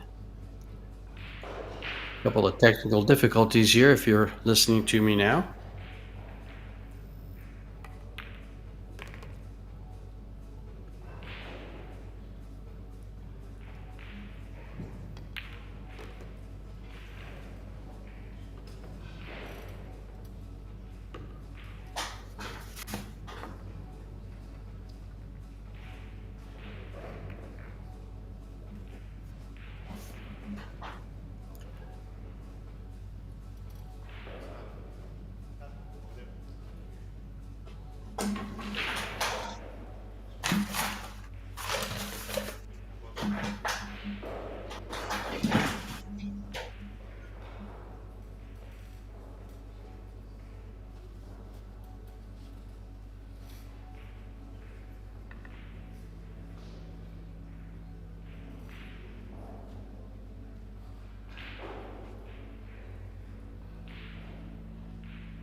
Mark did have a break of serve in one of Josh's first 2 breaks, so he'll be taking that as a positive heading into his next 2 breaks here.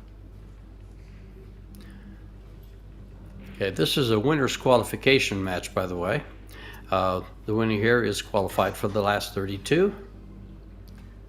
And we'll be moving on to a race to 11 and single elimination. The loser, of course, if you're going to lose a match, this is the one to lose, because it's just one more match and you get back into the final 32. Instead of having sometimes play 2 more matches. Mark to break 2 racks. Yeah, 2 balls down here, but 1 short of the 3-point rule. So Filler going to have the first chance at this rack. Looks like defense is pretty sharp in the side with the 3. Could actually play a 2-way though, or trying to pocket the 3 and getting the cue ball in a pretty safe area down near the bottom right. Thought better of it. Went all out safe. Nicely done. Too long to jump here for Mark. Mark is really good with the jump cue. I will note that as far as overall play in this match.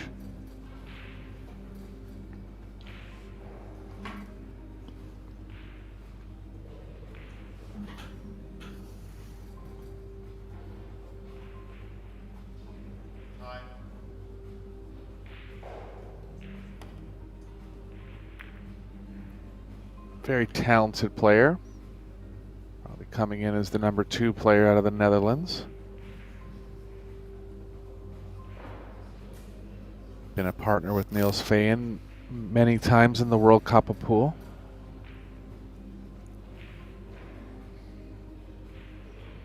He keeps good company in that respect.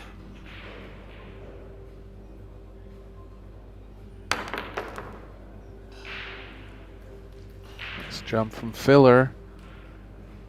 Be a tester on the 4. Can stun the cue ball to the left and play the 5 in the right middle.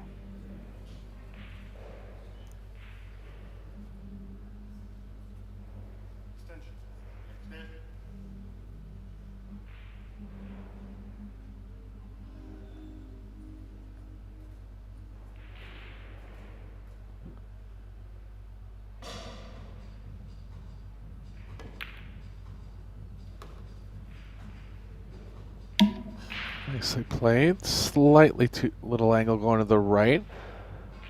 Worst case, should be okay to draw straight back and play the 6 in the same pocket.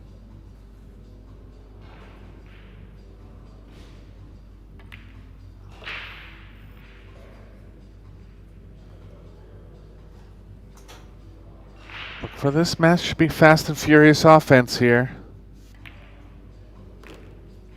Expect a few break-in runs. Minimal safes and then offense. Filler known for his quick style, but Mark's also a fast player.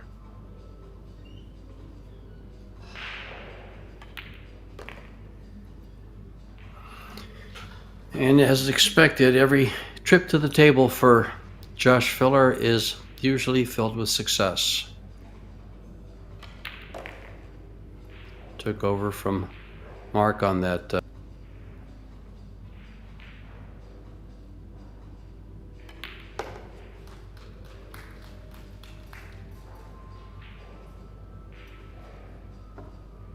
2-1 for Filler now.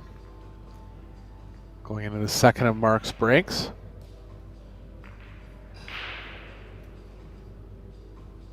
Illegal on the last one, so he'll be taking note of that, possibly putting a little more speed into this.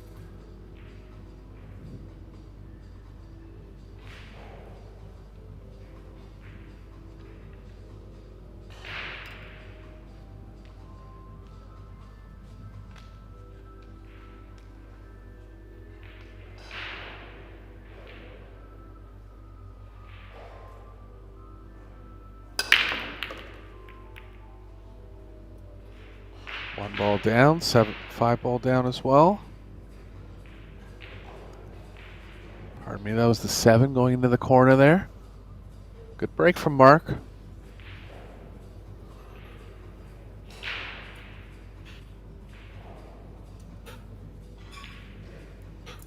Two's very available on the side. He does have pass that can come back up table towards the 3. If he wants to take the tougher pocketing on the 2, that could work. Making the position a little easier. Seems confident on what he's going to do with the 3, just thinking about the 4 now.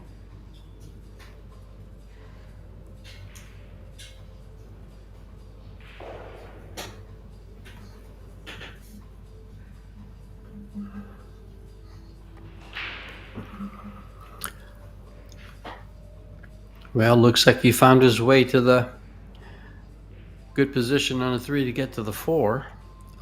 Mark defeated Martin Aldhart from Germany 9-1, and then he defeated Paul Beaches Pardo from France 9-5.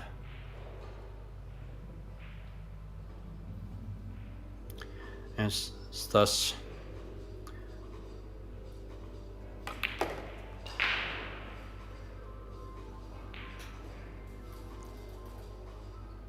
Yeah, Mark was having a look at this at the beginning of the rack. He does believe the 4 passes, I think.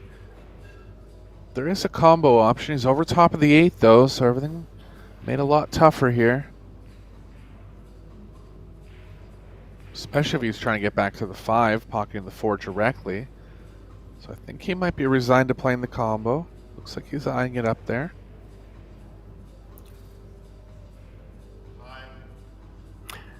As I look at the other past matches, he also defeated Roberto Bartol 9-5. So he's got 2 9-5 matches and a 9-1 under his belt, and now he meets Filler.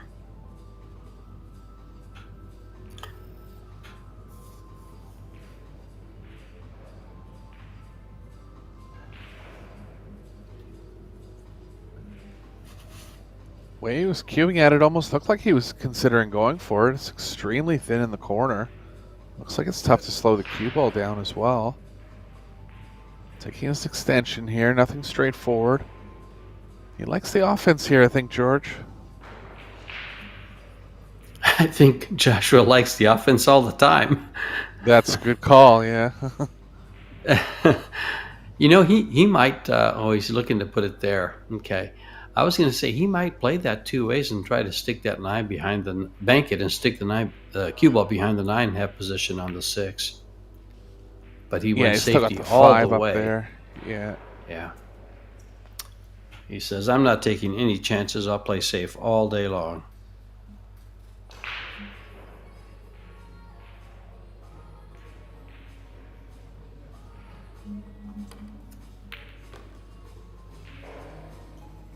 Nice shot. He was expecting to run thicker into the 5 there. Stunned off the angle just slightly. Tough spot now.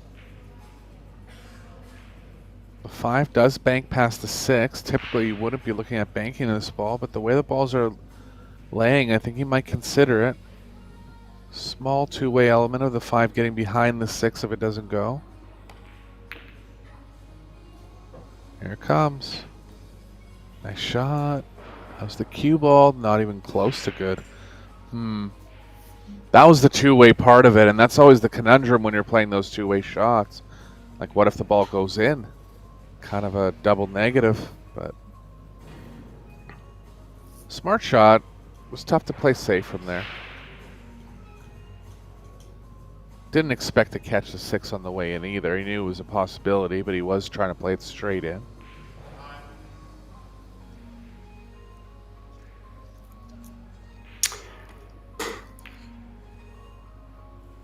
And that's going to leave a shot.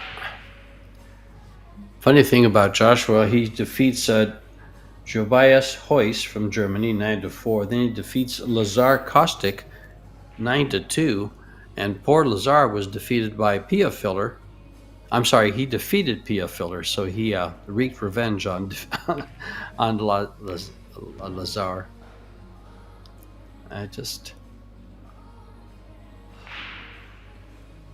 So, as you mentioned earlier, Filler is just dominating his matches. 9-4, 9-2. I can't find his opening match though. Yeah, I mean, he's just at the upper echelon of world-class players, and he's shown it in any tournament he's gone in. Just dominating performances. He's opened up an early lead here, and he'll be back on his 2 breaks for the next 2. So, bit of worrying signs for Mark in the first 4 games here.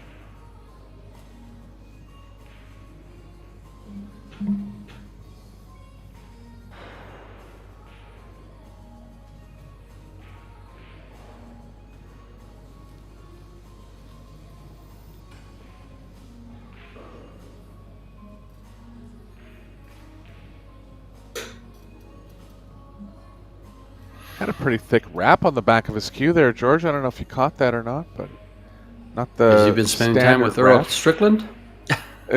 Not as bad as Earl, but it was a layer above the cue. Playing with all Predator equipment for years now. Predator sponsored player.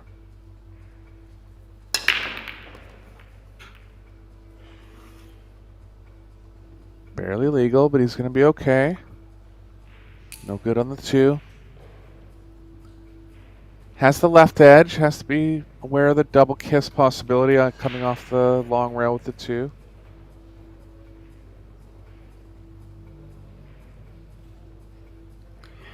You know, being the banker he is, he should be able to get by this. If he could beat that kiss, he might even pocket this ball.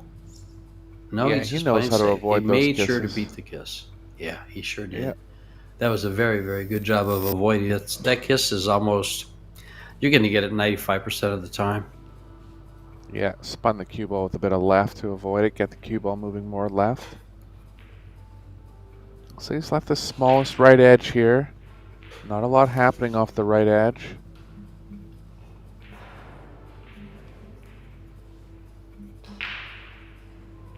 Biggest problem is even if he does contact the right edge, the cue ball's kind of running into the 8. He's going to try some kind of outside the box jump here. Jump kick, maybe? He's going to, yeah. Looks like it. He's going to kick it. He's going to kick it, jump kick it. It's about all he really has. Unless he really massays the ball. It's a big massé to get to it around the 6. It was close. Try, but no good. But it was a very difficult shot. These Predator arc tables that they're playing on are, they do come with a ball return, but here they use them with the drop pockets. Not to be seen yet in the US, but used quite a bit now in Europe, and I'm not sure if they use them in Asia yet. Yeah, I can't wait for these Quite tables to come attractive. over. Yeah, go ahead. Don't they look like they play great? I mean, I've commentated a couple of matches or actually tournaments now with these tables, and they just seem to play great. You watch the players being very accurate with their kicks. They're always close. I don't see any roll-offs. Everything about them just plays so nice. Yeah, and they're very reasonably priced too. My sponsor in Toronto is going to be a dealer for these new arc tables, and they quoted me the price, and I was pleasantly surprised. In the upper mid-level range, but for it's under the most expensive tables in the world, and definitely the quality is right up there. If I remember correctly, it's a 3-piece slate.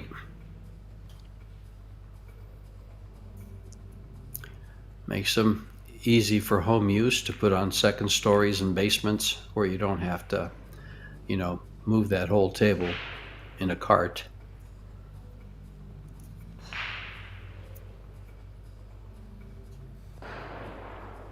Choice of draw or follow here. I think he'll favor the follow. A little less speed involved with the follow. He's going to draw it, move the cue ball less.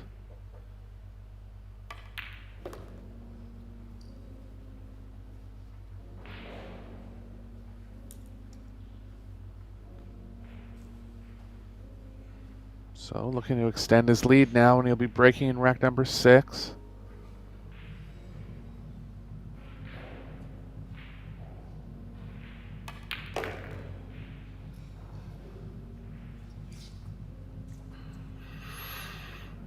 little straight here, George. I think he can. Well, I figure to draw, or he can follow this ball 2 rails. A little careful. Should be right of the side pocket, so should be in good shape here. Oh, there's a roll. Well, you know something, Eric. As I was saying, he can follow. I was thinking, with that kind of angle that he had, it's very common or a high rate to hit the corner of the pocket with the cue ball, and that's exactly where he was headed with it. And actually missed the 8, but the follow provided him with a second chance and a win. 4-1, 4 straight games after losing his opening break. Joshua at 858 Fargo, number 1 in the world. See?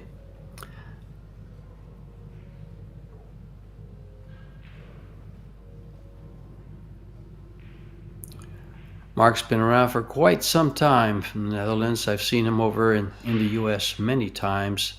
A good, solid player. It's always tough to beat. Missed the corner ball and the 1 ball there. Might have been a little thick on the cut angle. A little perplexed by it. Let's see how thick he was here.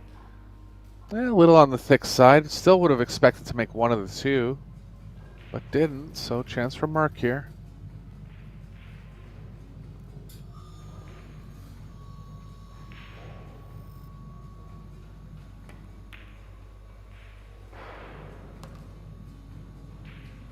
Nice shot. Gonna be forced to take angle on the 3, but the cue ball's moving the proper way.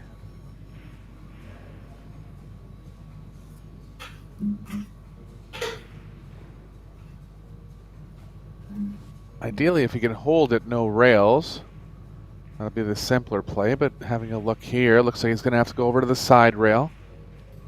It's kind of funny, you're cutting this ball to the left, so you're going to impart a bit of right spin on it. It's a little negative for the overall result on the 3. Could end up with too much angle. Trickier than it looks here.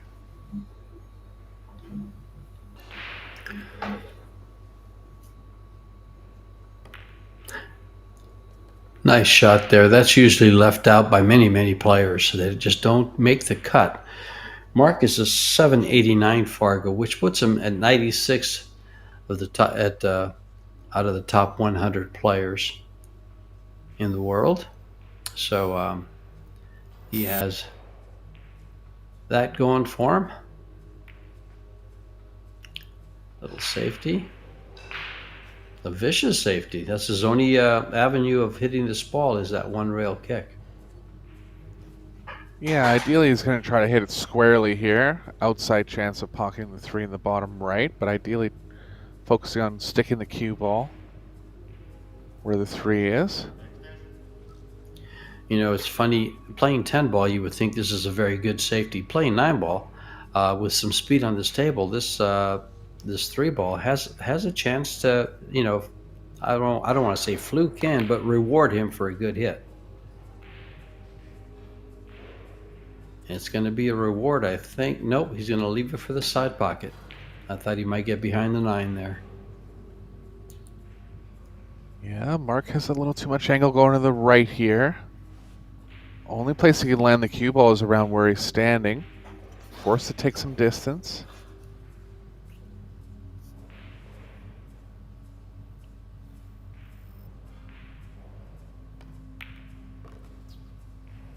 Oh, does one hit 6? Did not want to do that.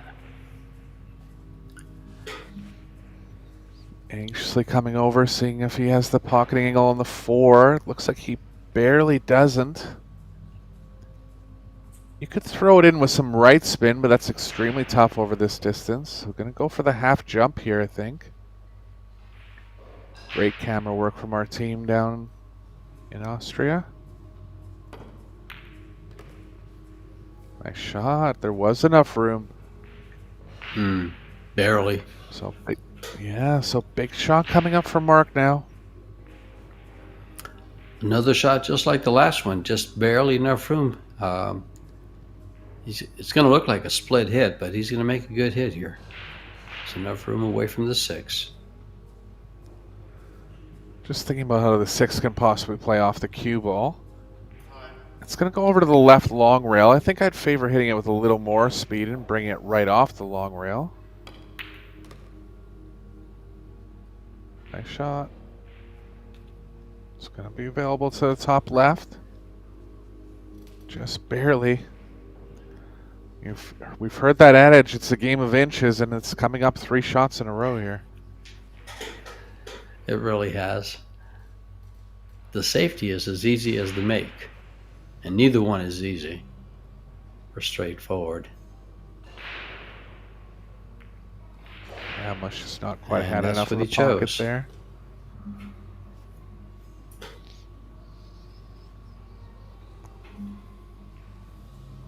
Not much for kick safe for filler here. Only 3 balls left on the table. He's going to be possibly looking at getting at this ball offensively somehow.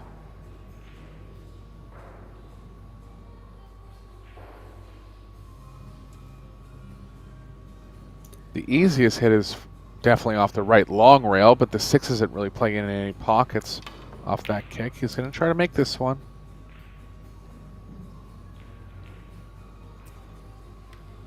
He's left it up. So a couple good saves from Mark. Well, Joshua could have left it easier, but this is easy enough for Mark, I believe.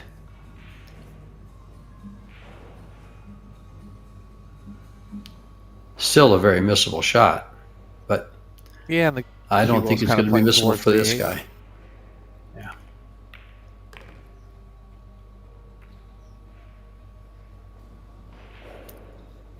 Good shot. Straight enough to hold here. So, coming back to within 2 games now. Back into his 2 breaks.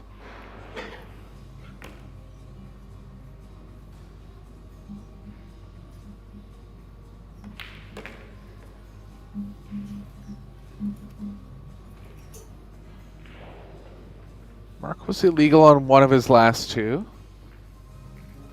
Not for a lack of power. So maybe just look for him to power up a little more. Try to guarantee that 3-point rule.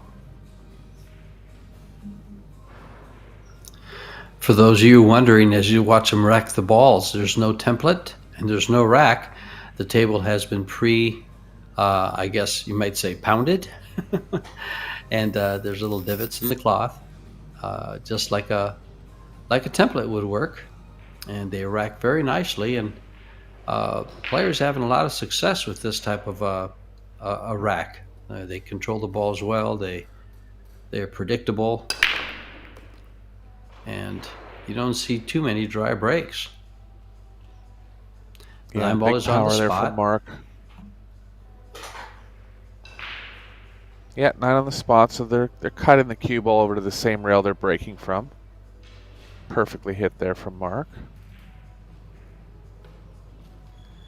8's blocking the most obvious pocket for the 3, so he's going to have to try to come below it here.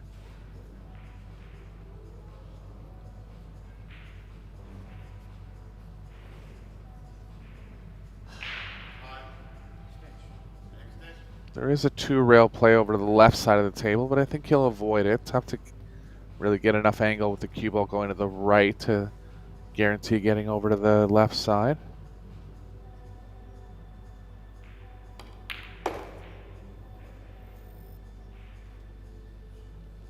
Just a little short. He was trying to come below it there.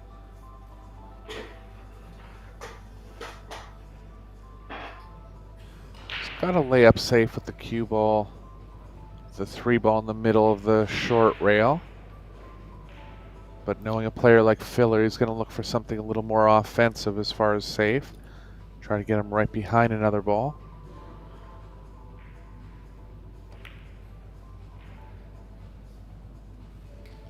Nice shot, pretty much frozen.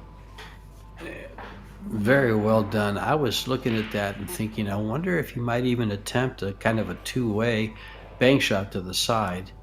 and using the 6-9 for blockers. But that was no reason to even gamble with that when he has a shot like this. Great decision. Well played. Filler can hit the 3 off the short rail, but the 7's blocking a lot of that angle. Looks like he's resigned to playing this shot. Nothing's happening going up table.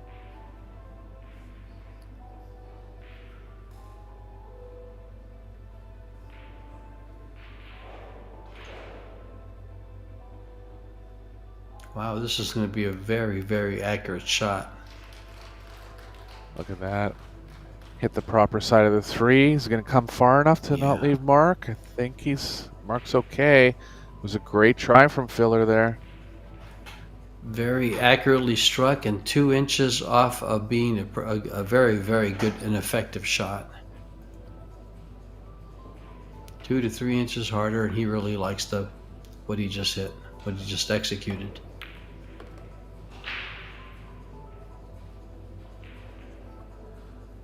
Connect the dots here for the rest of the rack for Mark.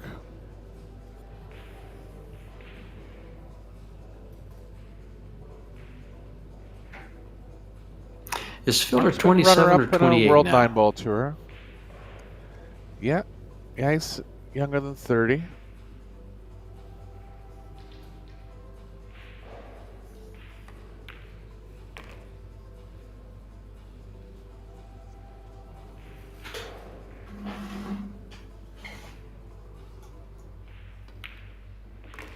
Just kind of a nonchalant style around the table. Moves quickly, gets down into his shot quickly.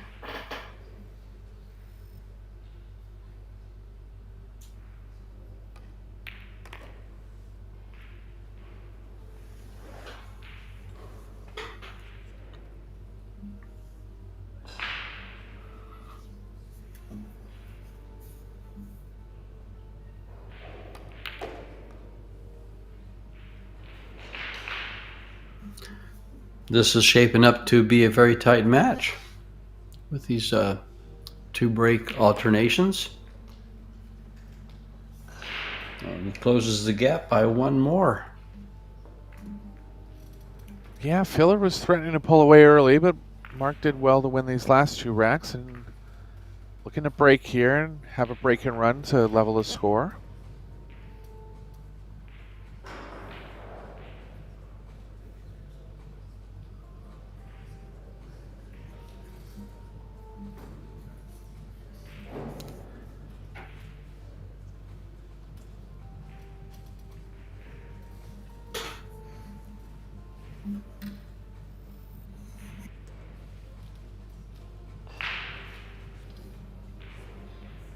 Winner will advance to the final 32 redraw portion of the tournament. Loser will be 1 match away from that stage. Just crushing the break.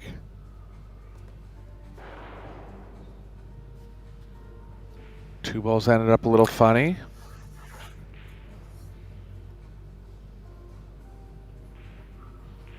Let's see if he has the angle to come after that 2 ball and improve its location. No, he doesn't.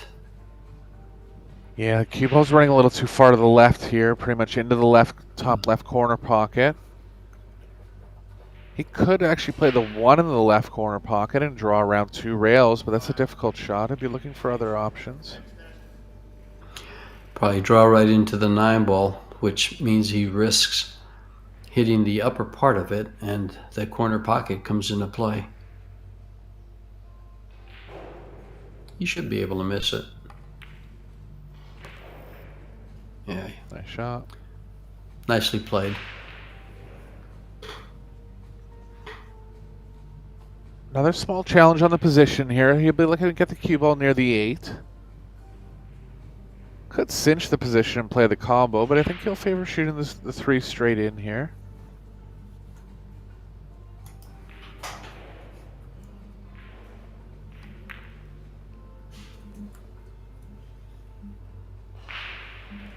Nicely played. It's got enough angle to come out off the right long rail. And looking like 4-all now.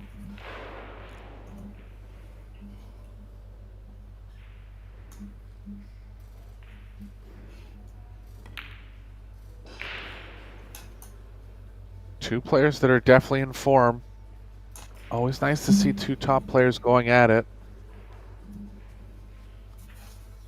You know, and the question, George, too, is how does Josh get through so many matches when his opponents play so well?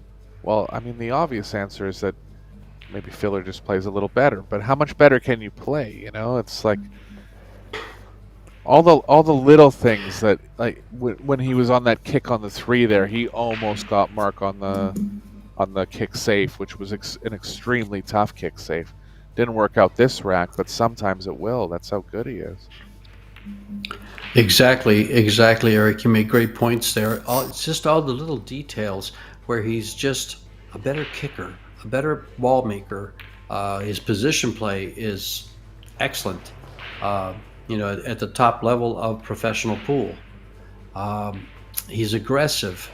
His intensity, just about everything about him. I think, and they're all yeah, little things, but they add up. That's a good point there. Like he's able to be a little more aggressive in certain spots, and his percentage of being successful on those aggressive chances are a little higher. That's one thing that sets him apart. And being left-handed, I think being left-handed has a lot to do with it. I know you like the lefties. I know. I've always thought that this game might have a tendency to favor left-handers, but that's my personal opinion. I've heard it made by other players and other people that seem to have a passion for pool. But there might be something to it with the left brain, right brain thing and the geometry of pool. I agree. Sure. I agree that lefties tend to be a little bit more savant-like, and pool is so creative that you need that type of thinking.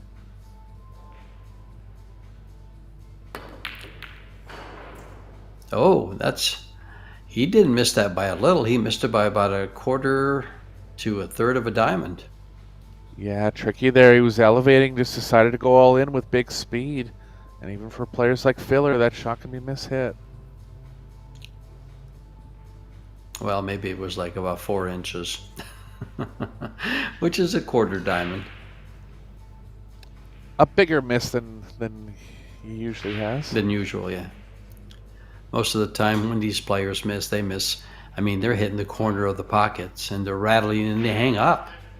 One of the things I've noticed when good players miss is they usually hang up the ball.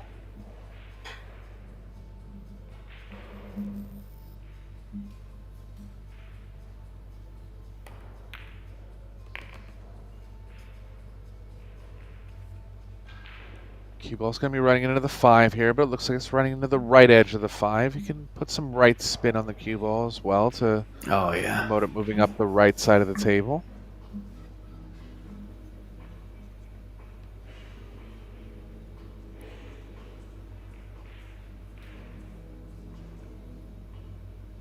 Just doesn't want to get into the 5 too thickly here.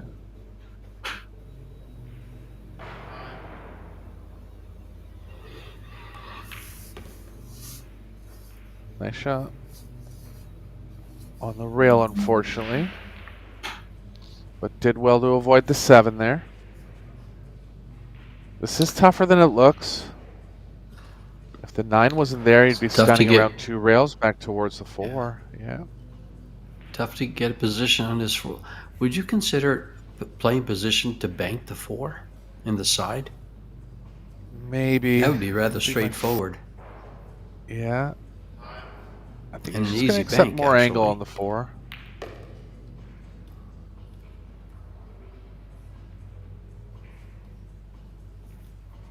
Did reasonably well there. Was always going to come on a little heavier angle because he couldn't draw the cue ball deep enough to the left. Tester here for Mark, looking to take the lead.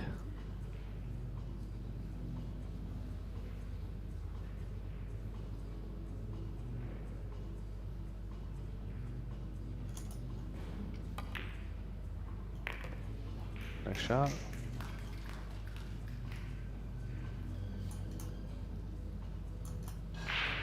One rail out here, and the rest of the rack looking pretty good.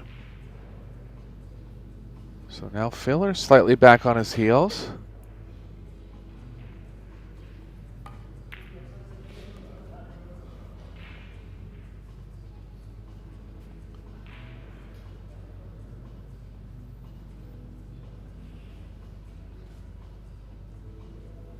Ball's kind of running into the 9 here. Got more angle than he would have wanted. He can draw out of it, but that's going to mean distance on the 8. See if he tries to avoid the 9 somehow going forward. Just missed it. Nice shot.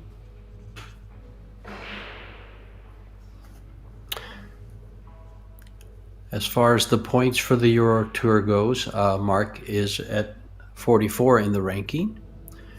He's only played 5 events out of the 7 that have been played so far. Josh is ranked number 10, playing 4 events. So it looks like Josh has had considerably more success since he has a lot more points to be at the top, at number 10 to number 44. And these players, those points are all important for these guys, but there's some money available too. We are sponsored by Predator, Simonis Cloth, Aramith Balls, Longoni Cues, Kamui, and some local sponsors. Of course, we're on ProBilliardTV and YouTube. And there's a couple on the back of the billboard there, Alpina and Joe. Game number 10. Straight in on the 1 ball to the side pocket. No shot on the 2, or is there? I don't know if the 4 ended up kicking the 9 in front of the cue ball. I think it did.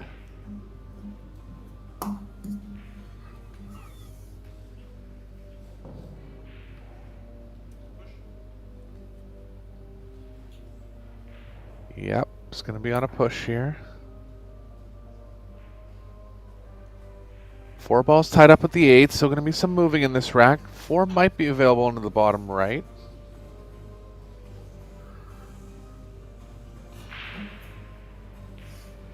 Looks like Mark's going to play the 2 up table. I think he'll have to try to play the cue ball between the 5-7 if he tries that path with the 2.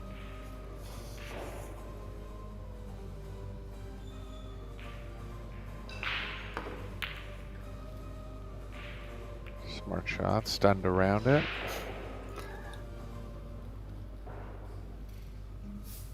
And these are the X Factor shots that we were talking about with Filler. I mean, you know, even a lot of world-class players are going to make this a lot of the time, but he's going to make it, put him in the 90 percentiles here. Shot with position. Beautiful. Now a simple draw shot, and he's back in line, completely recovered from that jump shot. Well, it's not really recovered, taking advantage of the jump shot. Yeah, the 5's blocked by the 7, so he's going to have to get over into the short side, but he'll be able to. Just play the cue ball around 2 rails, 2-3 rails towards the 5.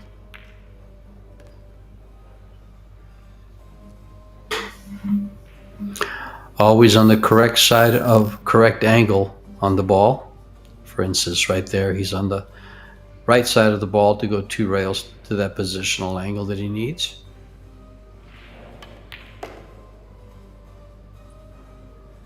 You know, and he's such a good pocketer, too, that he's not afraid to leave himself some distance if he needs to. Like, that wasn't a real big deal in that scenario there, but some players would try to draw the cue ball back, hit the 3 with a little more speed, get closer to the 4. But you're going to make... I mean, you're going to make the 3 most of the time, regardless of how you play it.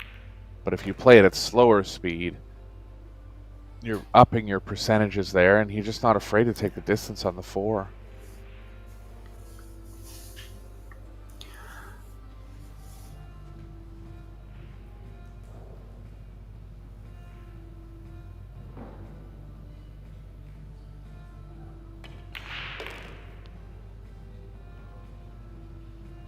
Fairly left eye dominant. His only real quirk in the fundamentals is that he kind of tilts his head sideways over the cue. Textbook fundamentals, you'd be kind of looking straight down it. But if you look at the exact angle of his head, it's kind of angled to the right, which is a little uncommon. Well, you know, Eric, if I could play like him, I wouldn't mind having a little, not a, angle on my head in my 100%. fundamentals. 100%, and it's just a good example of everything doesn't have to be textbook. You have to do what works for you in certain spots. Mm-hmm. Well, you do a lot of teaching, and you teach along those lines, don't you? You don't change somebody's, you don't, remap their whole fundamentals when you teach. Yeah, I mean, the only thing you want to be careful of, if no top player in the world is doing this quirky thing that you're doing, there's probably a reason why.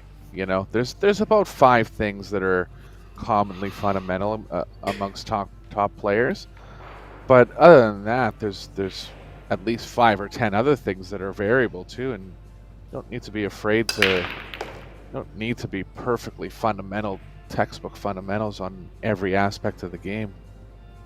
Looks like he's short of the. It's going to be a little, not discrepancy, but a close call on whether the 2's good or not, and it barely is. He's going to stay at the table here. Any part of the object ball has to be touching the head string, and he just got there with the 2 ball.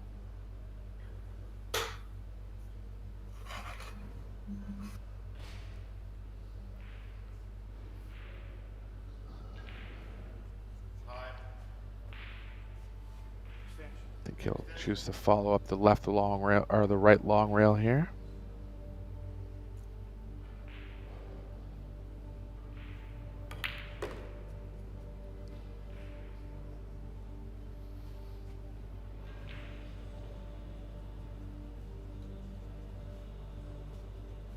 A little straight and a little too much angle to draw up the same rail, so a little bit in between here as far as getting perfect on the 4.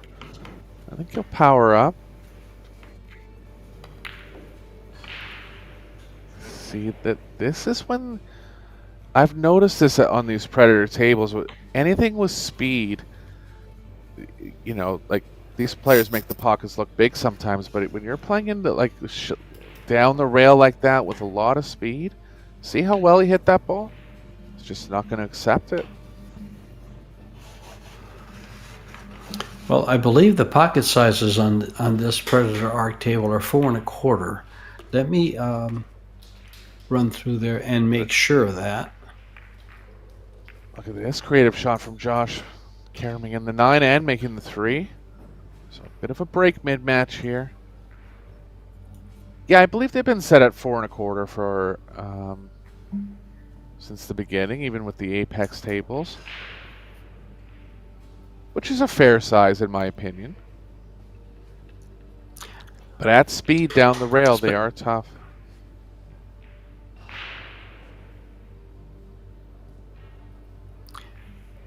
Especially with the pro use of these tables and the fact that they almost always play on new cloth. So the pockets do play bigger than the size would indicate. Right. Unlucky here for Mark, getting kicked in. Oh, did it go directly in? It did. Kind of an odd scratch there, catching a little too much draw. But advantage filler now.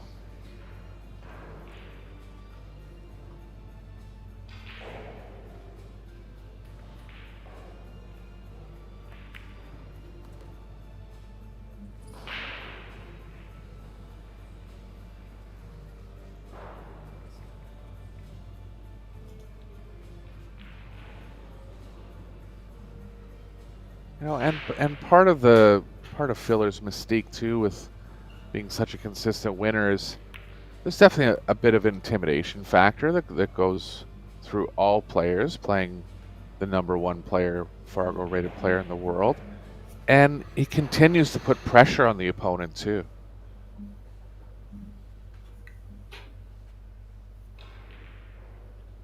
So not just what he's doing on the table, but what he's doing on the table to kind of affect his opponent's mindset. Yeah, there's a lot to be said for the game in the chair. The mind game you play with yourself.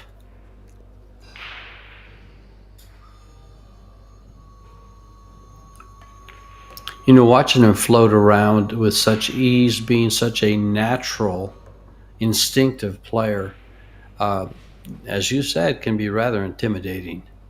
And then coming up with some of the shots he comes up with, I mean, just sets you back a little bit. Yeah. Going for the long extension here. Mark's not set back. He's here to play. Yeah, 2 breaks coming up for filler. So he'll have the match destiny in his hands.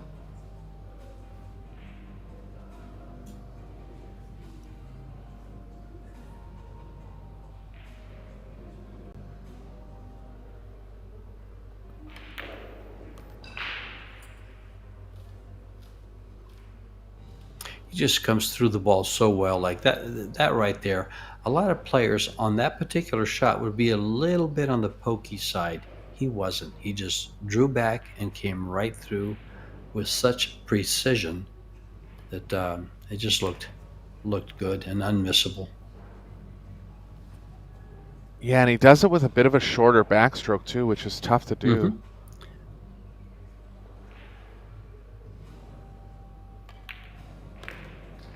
About a 3-inch, possibly 3 to 4 inch backswing. But just times the cue ball so well that he's, just times the cue ball so well that he's able to still fall through, and that's really where the high level stuff happens. Good look at the rack and the Aramith balls. You see the Predator perimeter lighting reflecting off the balls.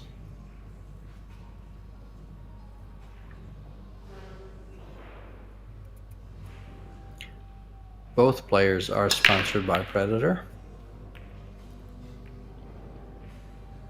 Could be illegal here, and it is. Hasn't left anything on the 2. I think Mark will take the option of shooting. Try to come up with something defensive here.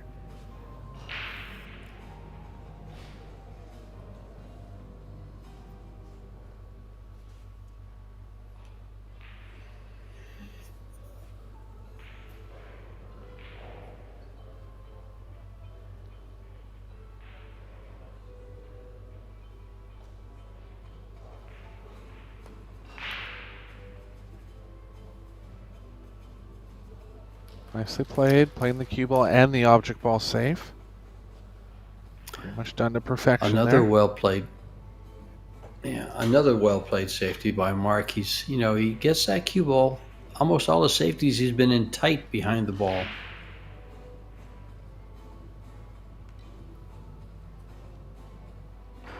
Filler's going to look to get behind this ball 2 rails. Looks like he might have to bend it. He does have to bend it with draw. Nice play. And see, these are the, you know, the factors that we were talking about that make a difference with Josh's success. Things like that. Return shots on the safety, where he hits them with such a high degree of accuracy and gets results similar to this on most of his safeties or returns. Safety and then returns. back in with an easy chance. Yeah, it's just so tough to beat. And there's a good, I was going to say that was a good example, but no, that was Mark shooting. Trying to recover from Josh's return safe.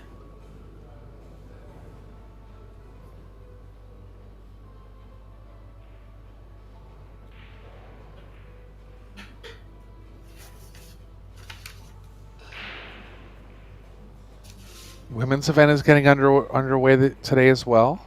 64 women in competition. They'll be playing down to a final 16 redraw.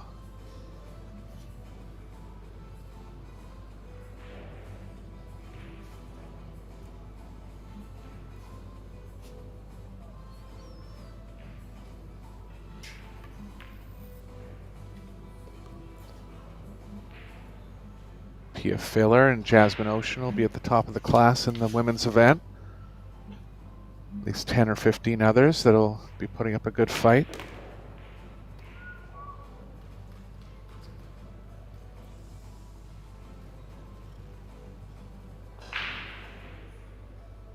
Didn't want to get it with an angle with the cue ball going to the left here, so he's a little upset, but he'll be fine. Now that speaks to the amount of perfectionism that Josh plays to. I'd have been rather happy with that position and just coming for the 7 just like he did. Yeah. But he was a few inches off and seemed to be unhappy with it. And here he is back in perfect line.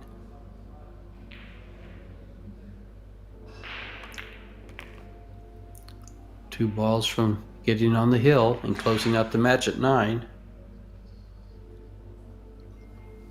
Yeah, and he'll have a break to go here. And even if he doesn't get this one, he'll have the break in the hill game.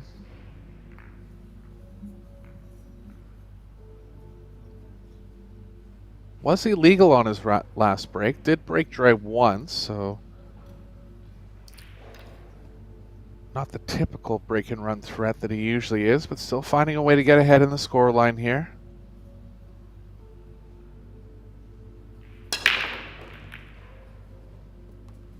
Corner ball down, 1 ball down. Shot on the 2 and looking good for Josh. Cue ball's running in the 7 a little bit going forward, but he probably find a way to get around that.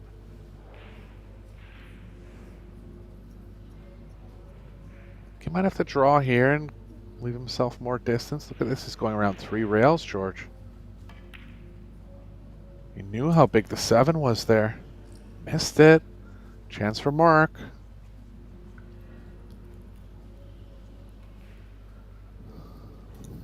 Not an easy one, though. Does it go by the 7? Think so. I think by his body language, Yes, he's up it pretty looks- quick. Oh, he No, tried it the didn't. combo and didn't get it. Yeah.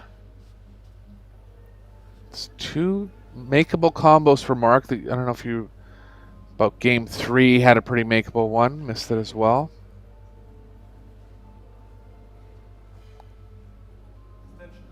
I'm just thinking which way would be a better way to play this ball. It's the same, almost the same kick from either side of the table, but the 7 comes into play if he kicks it towards it. Is there a safety factor to this one? No. Unless the 5 ball comes up and blocks it. Yeah, second chance for Mark at this rack.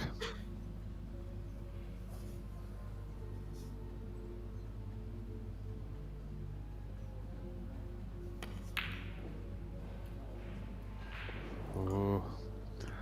That's Ouch. just lack of table time there. Filler taking up the offense for the last 3 games.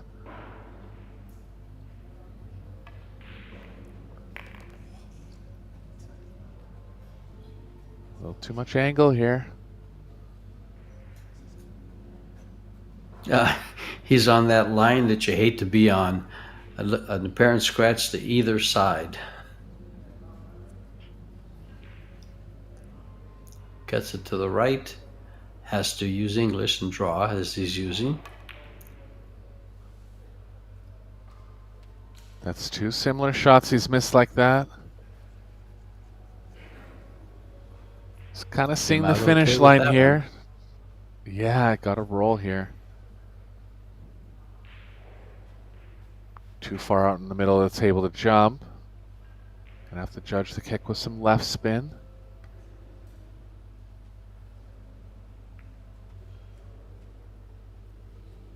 Contact, but he's left a chance for filler, and I would expect him to take this. Third chance to win the rack here. He's worried about how the cue ball's moving again, kind of into the 9 going up table. Could elevate and try to get into the 4.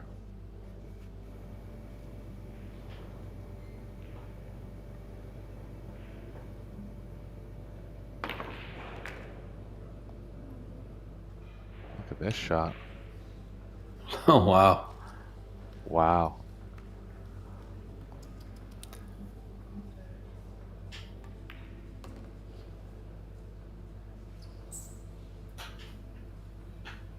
So, filler looking good to take the match down, and he'll be safely through to the final 32.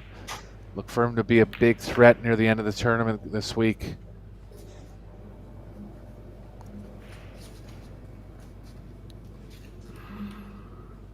Still have 2 rounds of play coming up for you today in Austria.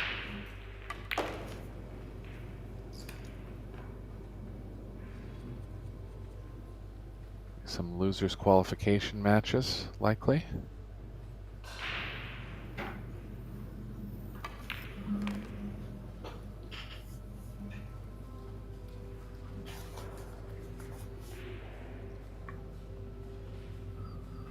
It's 9 ball for the match.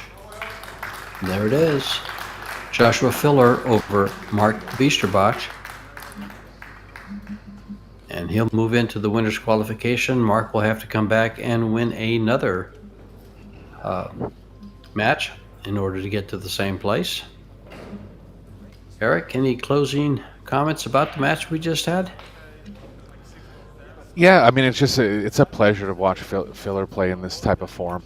You know, you can see Mark coming on strong, putting as much resistance as he could, but Filler finding a way as usual. Look forward to seeing him play for the rest of the week. All right, and then we got plenty of pool for you. The women start today. The men will continue. Of course, it'll all ends on Sunday. Lots of pool coming up. This is George Steacha and Eric Horlifson signing out. Come back soon. We like having you here. Soon.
Julian Schreck, Mario A. Please proceed to table 4.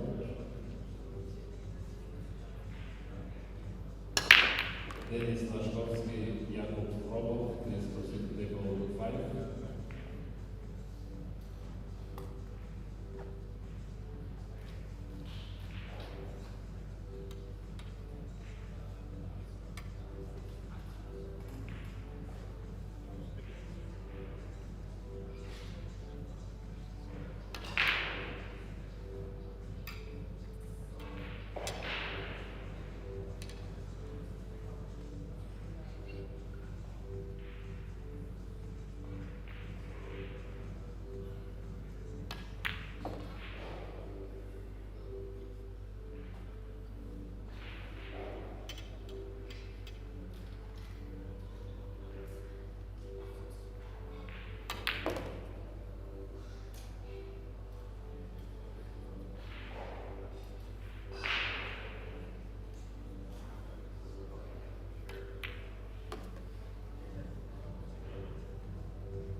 Szymon Koral, Marco Szpicki.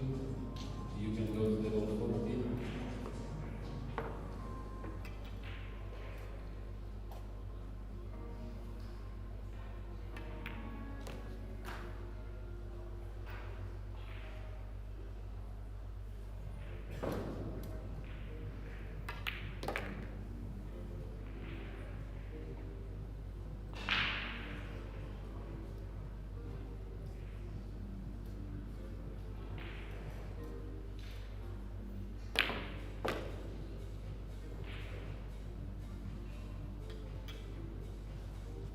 Walter Lange, Ugur Turku, please proceed to table 17.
Hello and welcome to the Predator Eurotour Champs, Salzburg, Austria. We have a losers qualification match. Albin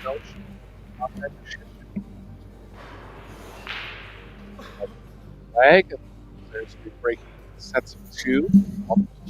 That brings up 9.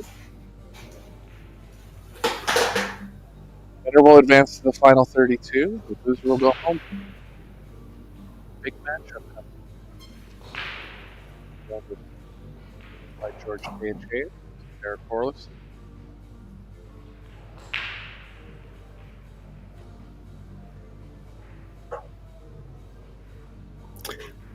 Conrad to break here.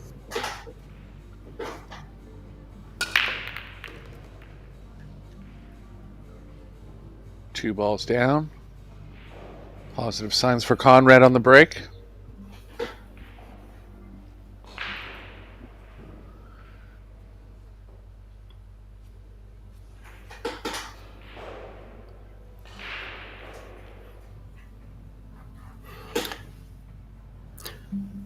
Yeah, this is a race to 9.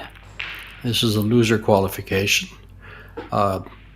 Conrad just lost to his teammate from Poland, 9-8, Christian Merla. And Albin just defeated in the loser round 5, Tong Zhong 9-2, but finds himself trying to get into that ever hard to get to final 32.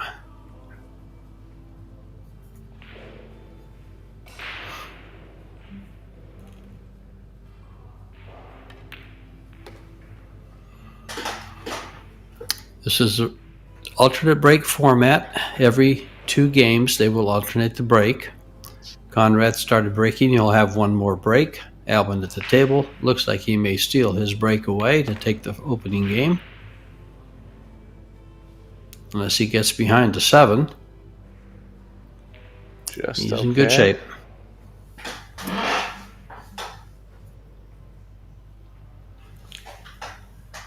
This is A little George worried about being a Stayachat. little. Go ahead, yeah. This is George Stayachat, joined with Ehrlich Harlefson, bringing you the live action from Austria, Salzburg, as he mentioned. Just a little straight here. Worried about getting off the rail enough to be straight enough on the 7. We saw this last match with Mark Biesterbosch missing kind of a similar shot, powering up into the corner. Ball really has to be targeted properly, and he chose to cheat the inside of the pocket there. Did it well. Kept the speed down. Yeah, a little more speed. He might have missed that. We saw that rattle out earlier.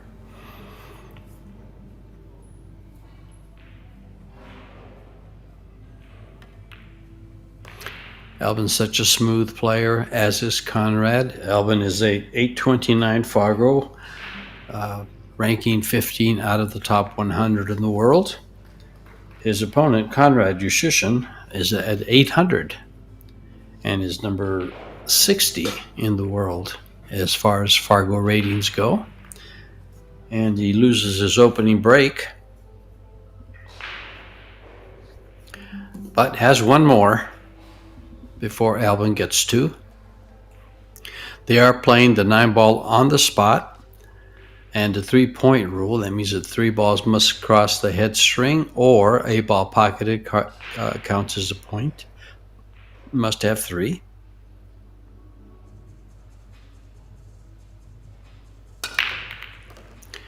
One ball straight to the side, and here comes 2 balls. Did the 2-ball cross? No, it's an illegal break.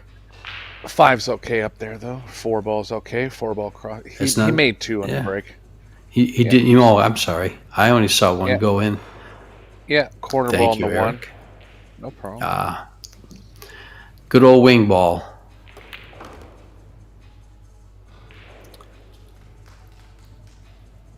Nice positional shot there from Conrad, and he's in good shape now.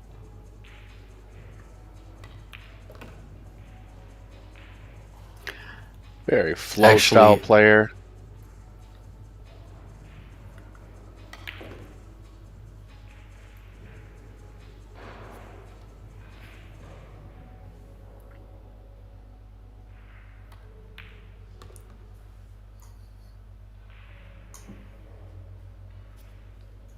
Saw Conrad win the gold medal in the European Championships with a similar style on Predator Arc tables. Just looks like he's out practicing, George.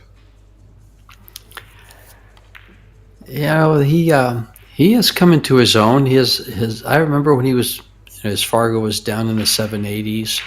He has come up to 800 and has been there for a while. He won one of the big tournaments, I believe, in either was it New Zealand or Puerto Rico? One of the Predator tournaments, and from there his game's come up considerably. He's been forced to deal with, and here we are tied at 1. Albin, of course, pride of one of the prides of Austria as far as pool goes. Him and his sister Jasmine have the academy there in Klagenfurt. They have also hosted the World 10 Ball a couple of different times, and the World 8 Ball there in Austria. They put together one great venue for these events.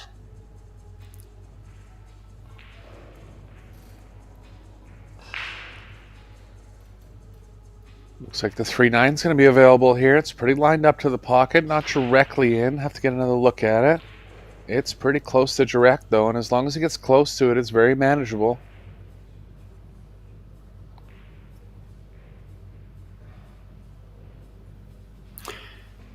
Well, I think Albin was eyeing that 3-9 combo very nonchalantly, so that's what he's playing. Would have preferred to be a little straighter. We could get a little better view of how the 3's playing into the 9. Should be okay here.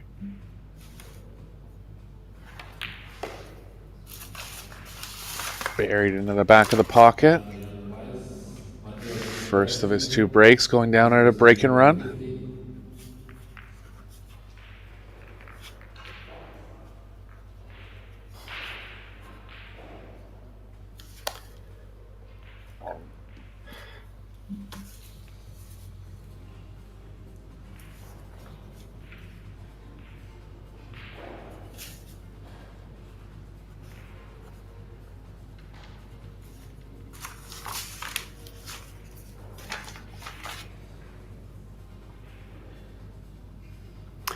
Game number 4 here. Albin's second break.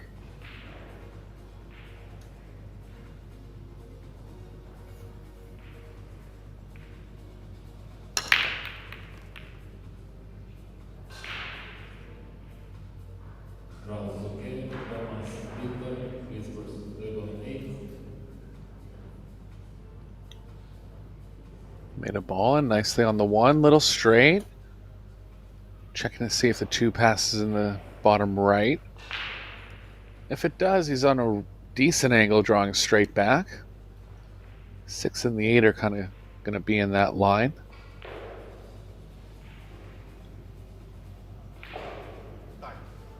If he has any angle going to the left, he can play 2 rails forward between the 5-6.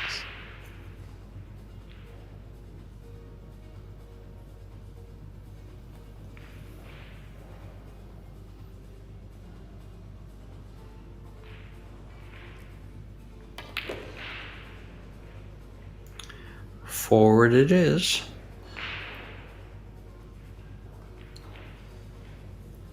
Nicely on it. Yeah, this is close if he has to get down on that angle. But he wouldn't have played there if it doesn't go. Just trying to feel different parts of the pocket where he can.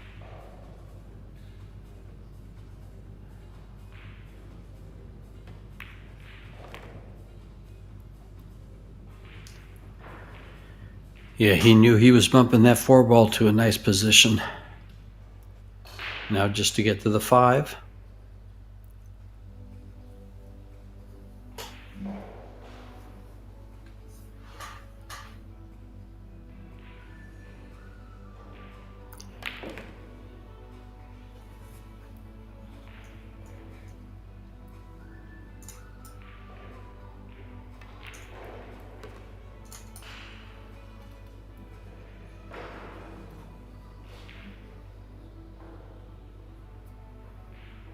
Pretty standard connect the dot out here.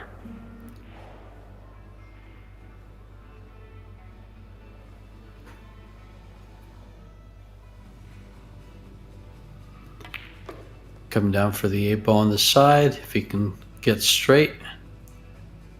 Oh, he's going to have to run the cue ball around a little bit, or is he going to shoot it very, very soft?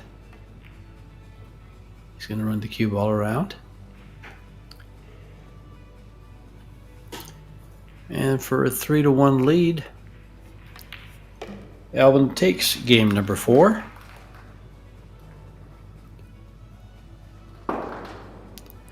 Albin is sponsored by Predator. He's a Predator Cue sponsored. Him and Jasmine play with the same cue. I believe Jasmine's is wrapless and his has a wrap is the only difference. Beautiful, beautiful Predator cues. Maybe we can get a camera shot of Albin's cue there when we get a chance.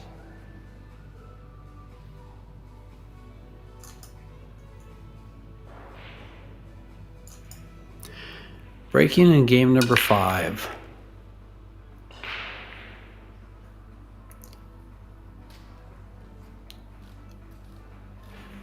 Ball down, straight in on the 1 ball. Conrad looking good here.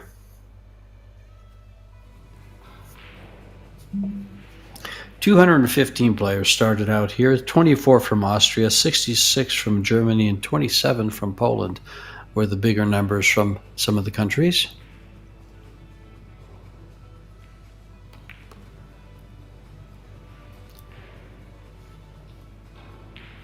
He got down here on the bottom side of this 2-ball. He's going to play a nice safe behind the 3.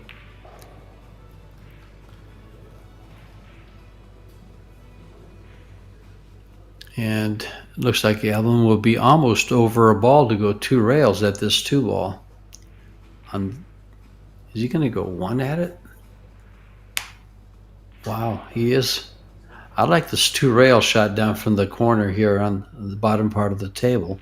But can you reach it is the question.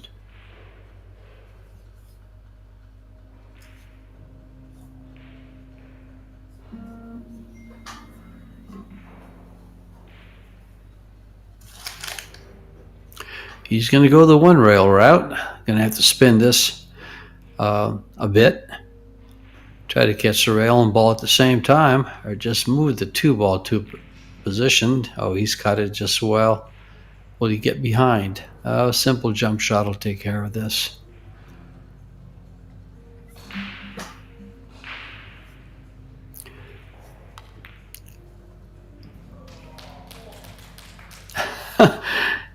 He just steps up, hits the kick and stick with such accuracy, and nonchalantly gets a great safety.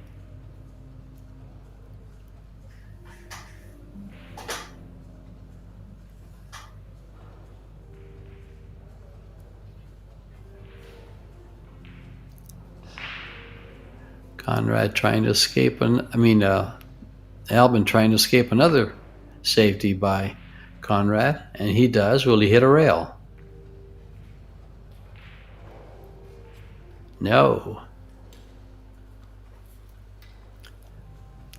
Gives up ball in hand. And Conrad will go to work with these 7 balls, and all in an open position.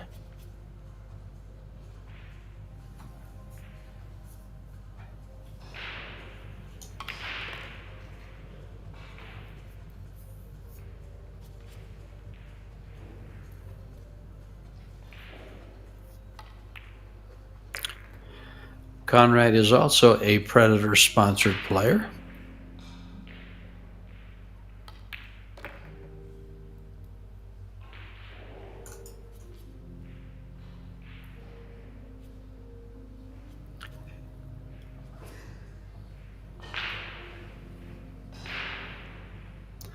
(31 or 32 years of age, I believe. EPBF European 9-ball champion, Eurotour Italian event champion.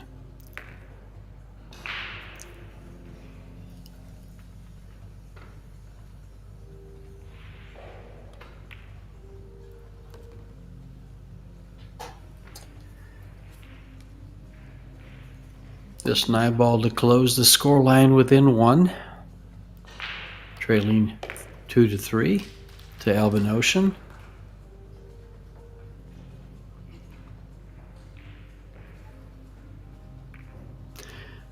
Keep in mind, this is a loser qualification, so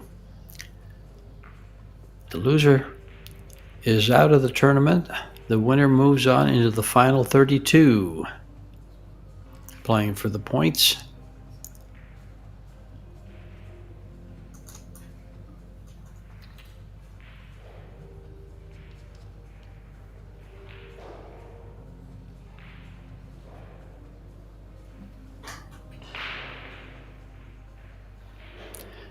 Breaking in game number 6 is Conrad. That'll be a second break. Alvin will break the next 2 racks.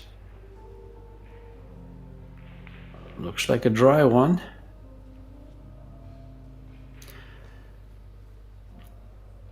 Opening shot on the 1 is open. Open for business, as you might say.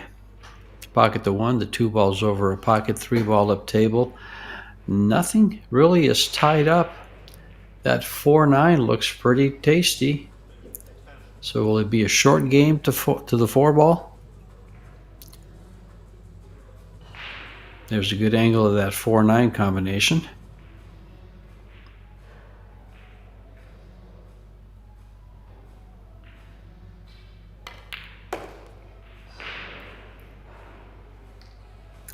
Oh, this looks like it's going to be a very quick game.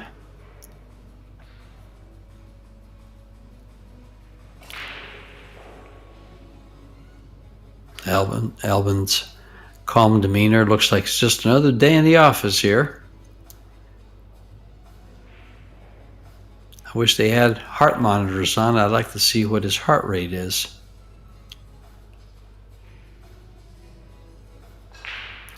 He's quite a little bit of he's quite an athlete. Always stays in good shape. I'd say it's somewhere in the resting heart rate. Well, he's not resting, so 60 maybe.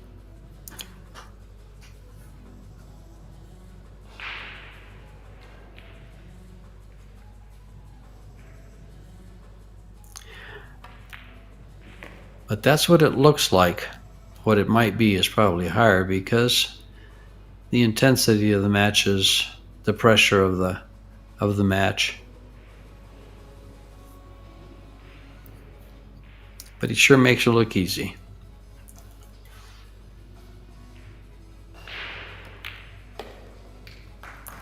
Right down the middle. And he will go ahead 4-2. And we'll be breaking the next 2 racks.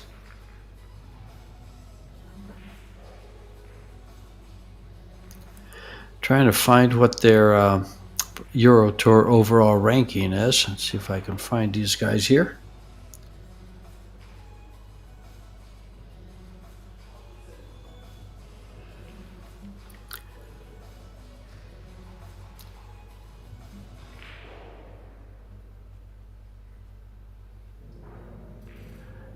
Both of these guys have been time away, so they haven't played that many Euro tours according to this here.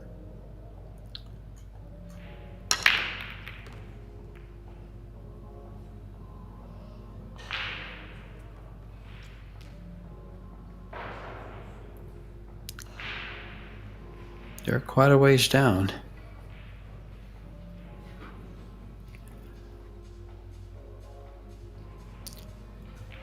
Let's see if he brings this on the right side of the 7 straight down off the 1 ball. Cutting the 1 ball to the corner pocket and coming straight by the 7. I think he would probably use the bottom rail and come back up for position on the 2 to ensure to get by it and not hit it too soft. And of course not end up on the bottom rail. No, he's coming to the opposite side. Fairly good speed. He's got a back cut, but the angle plays for a nice position to go to the 4. Please proceed to table 6.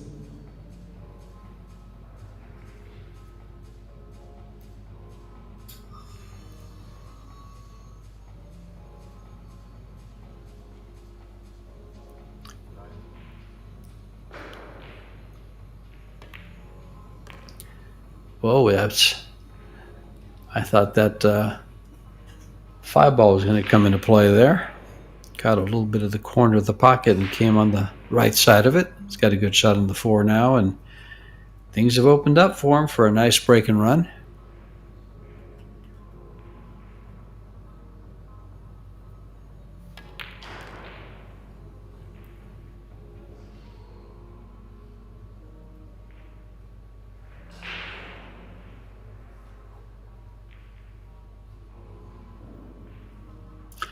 I like both players' demeanor around the table. Alvin is cool, calm, collected,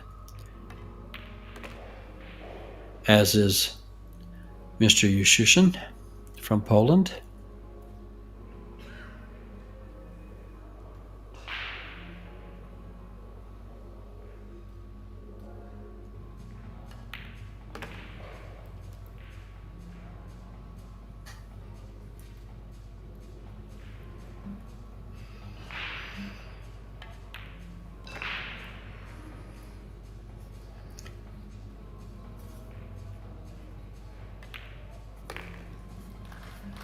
And Albin does complete the break and run there, taking game number 7 for a 5-2 lead.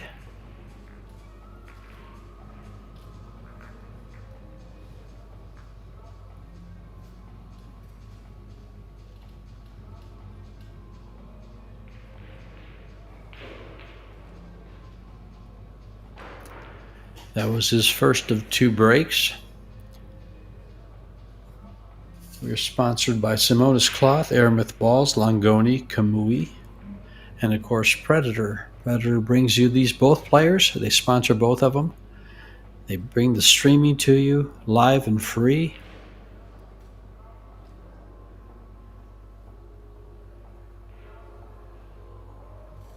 They bring great equipment to you on PredatorCues.com. The Predator Arc table is being played on.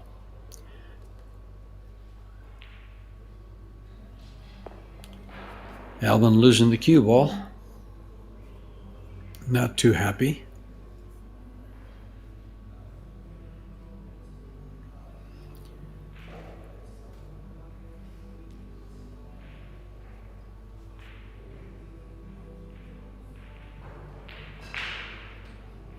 Interesting that he's choosing the combination, but that's just so that he can keep the 3, the 5, and the 6 in play and not have to come back and forth for the 4 ball up on top, or go from the 3 to the 4 to come up.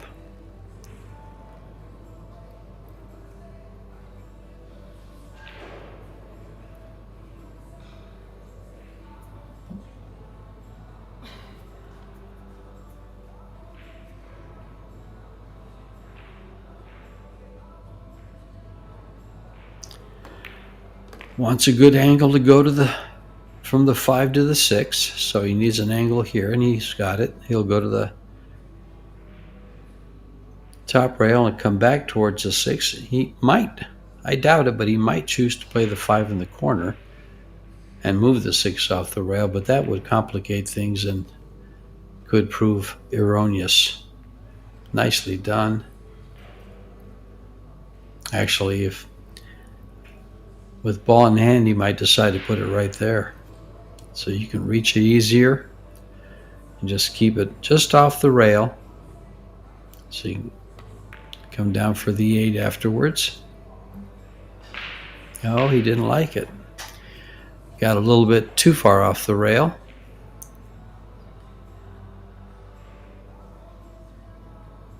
I think he can bring this into the 9 and have position. Now he's going to come the other way, and now he's faced with a tough shot. Do you go up and down and take this really thin cut on the 8, or do you play safe behind the 9? 2 different ways of doing it. Sending the 8 ball up table and keeping the cue ball behind the 9, or the cue ball up table. He took the cut and now has a shot to the side pocket on the 9. Very nice shot by Conrad.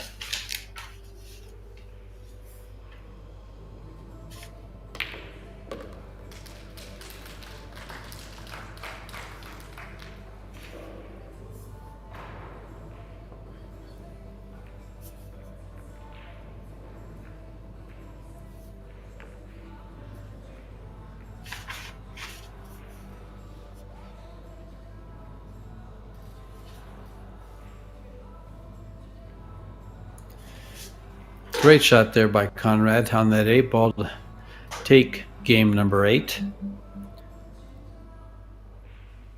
Cutting Alpin's lead to 2.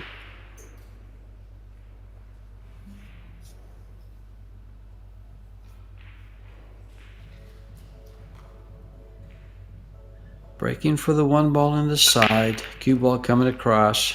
Nope.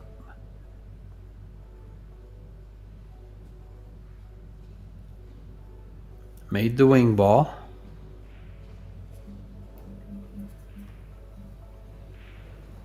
Shot on the 1. Everything's open. There's really no problems. This might be the hardest shot he faces. The 3 to the 4 is pretty straightforward.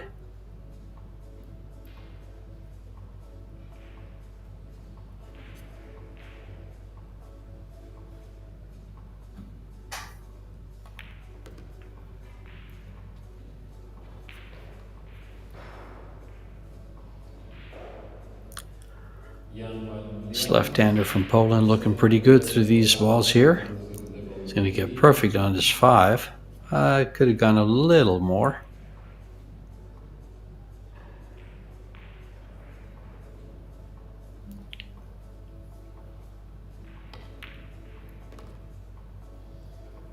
It's beautiful. He's in great position here.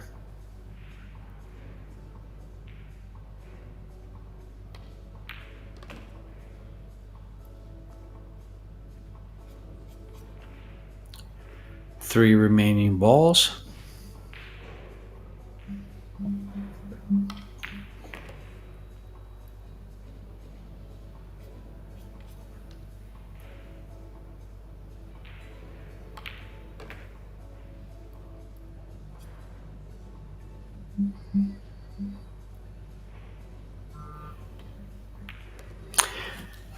And he does close the gap to within one from Albin. And he will be breaking again.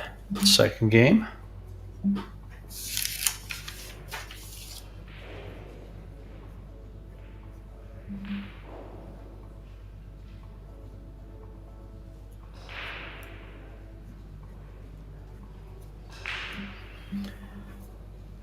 Trailing 4-5, breaking game number 10 in this race to 9. Both players fighting for their tournament life.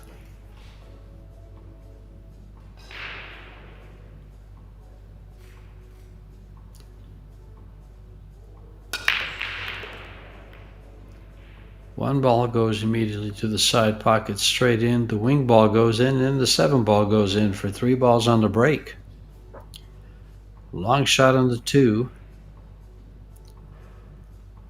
Not the easiest of positions to get on the 3. So this is the key shot here. He's going to have to come with this shot here.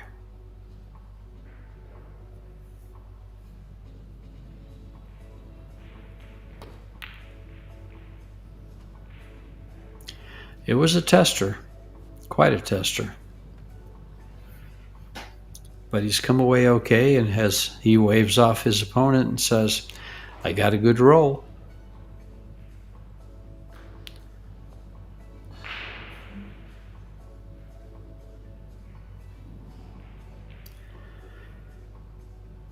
Will Albin come with the jump cue here, or will he just kick at the 2 ball for the side pocket?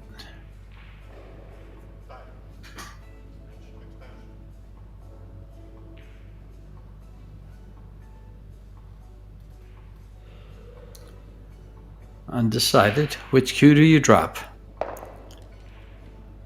The playing cue.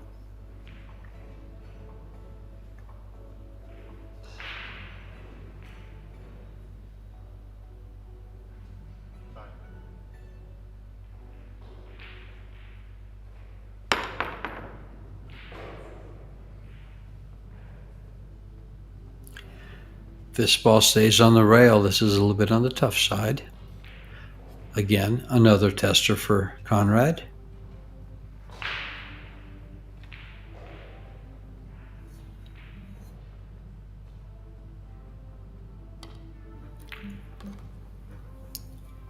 He passed that test with flying colors. Oh, his cueing will be just a little bit hampered. He's going to run into the 4 ball unless he run into the 9 ball unless he draws the ball to get position on this 4 ball.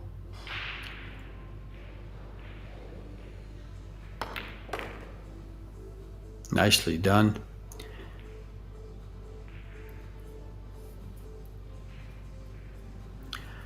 Nicely done avoiding the 9 ball there. Let's see which side of the 6 ball he gets onto. Yeah, for the side, perfect. We're about to have a tie ball game.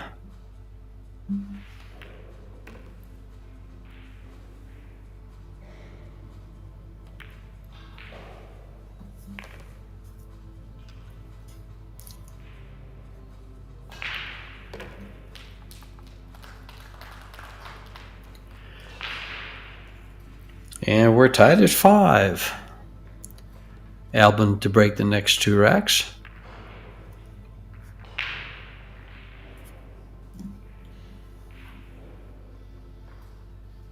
I believe that was 2 break and runs in a row for Conrad.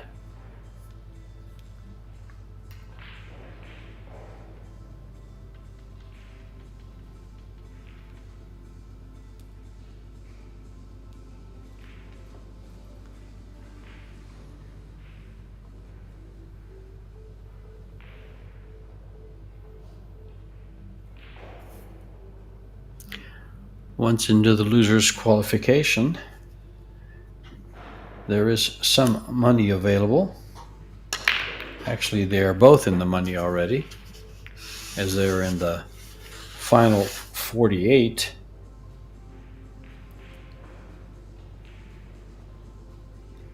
But they get into the final 32, and there's 725 euros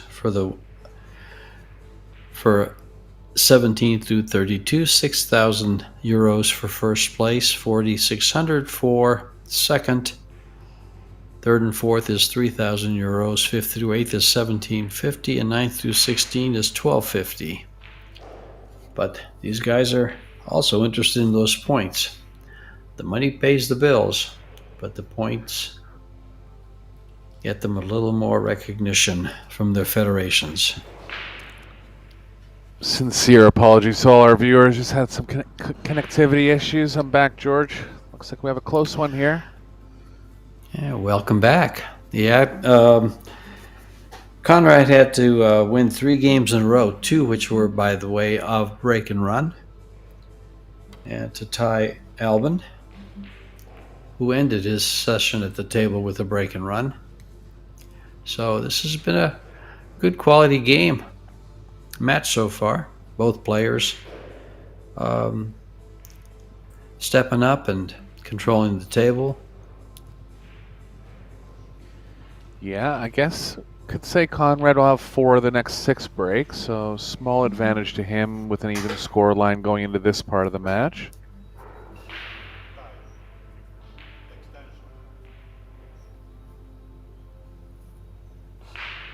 It's looking pretty good here. 9 balls blocking the most obvious angle on the 4, but I think he's going to have to get on an angle to play the 4 in the bottom left.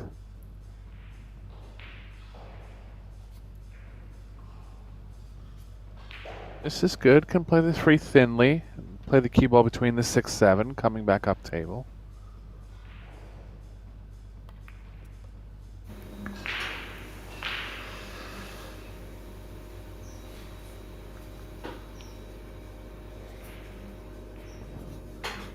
Got pretty much ideal here. Gonna have to slow the cue ball down with draw, but he can.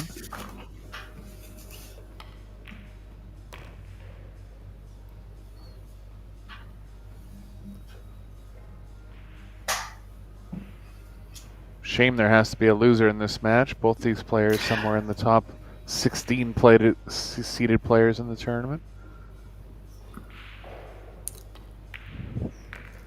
Both also in the top 100 Fargo rated players in the tournament.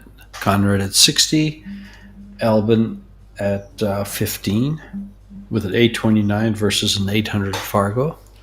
Both, you know, what I consider elite players, 800 and above.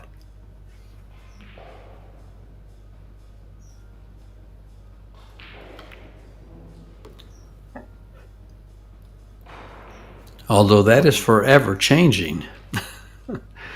As these guys get up there to 858, you know, 2 years ago, top-rated player was Filler and Shane at 832 or 830. Now they're up to 850s, 840s.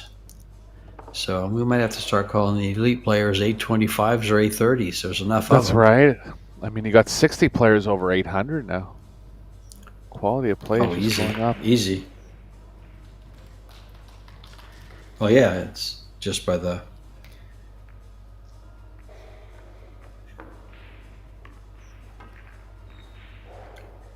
Yeah, I'm looking at this now, and over 820, there's 21 players over 820.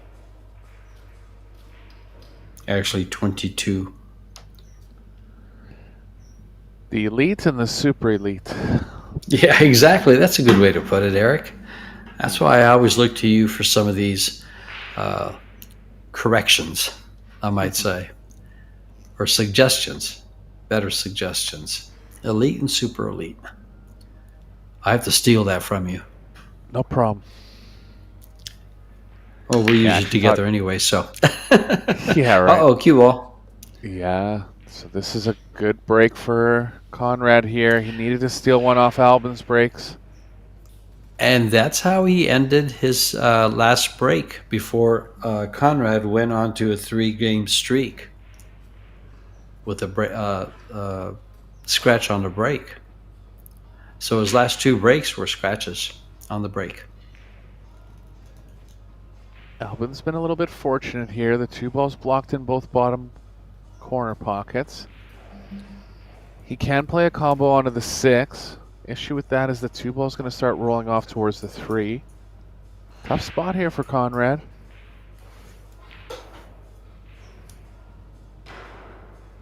There is room below it, but it's hard to get down there.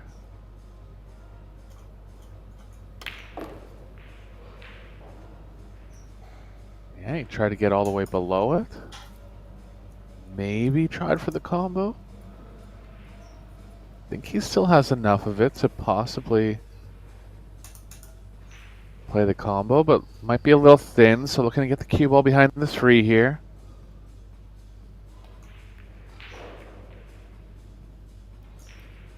He's left it. He's left both sides of it, actually. Can't really hit the 2 thinly enough on the left to really avoid the double kiss or make anything positive happen with the 2. I think he might have something off the right side. He's going to want to avoid the 2 banking into the 6 in that case.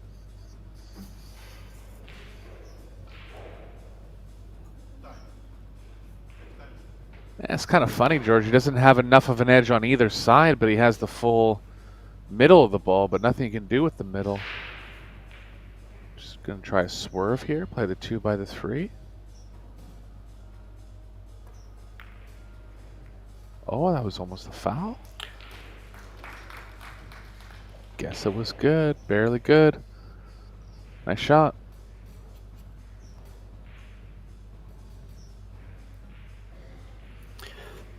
You know, Albin did take a 5th place in the last Eurotour Estonian Open.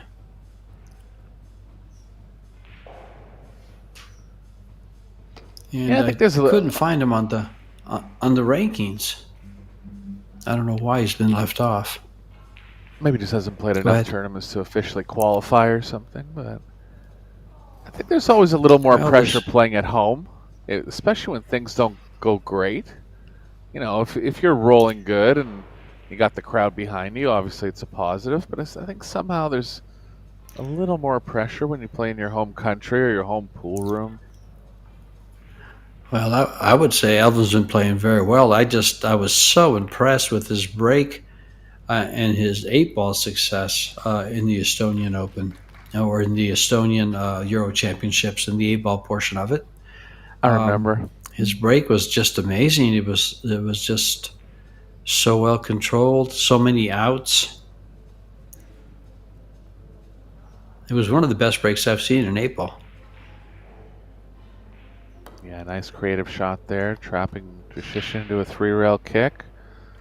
And 2 rails, maybe even 3. But ball in hand here for Albin.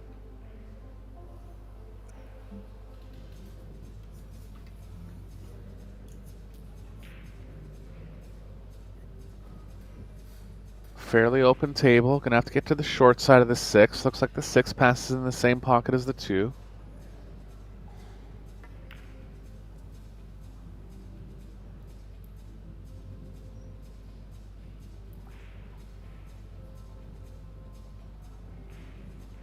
A little too much angle here. Gonna have to come in between the 5-9 for position on the 4.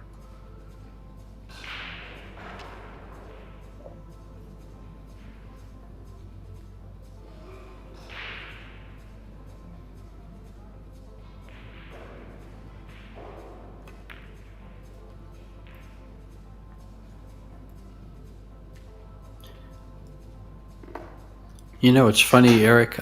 We've been calling matches now since yesterday, and I just now noticed where the players are seated, not in the corners, so they always have been in the past. They're seated across from each other in a little nook on the side, facing each other.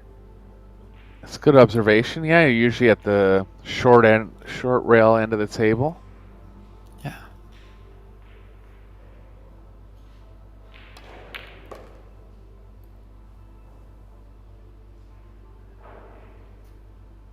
Nice play here, leading into the short side of the 6 well. If anything, slightly too much angle. Might have to hit it at a slower speed than comfortable.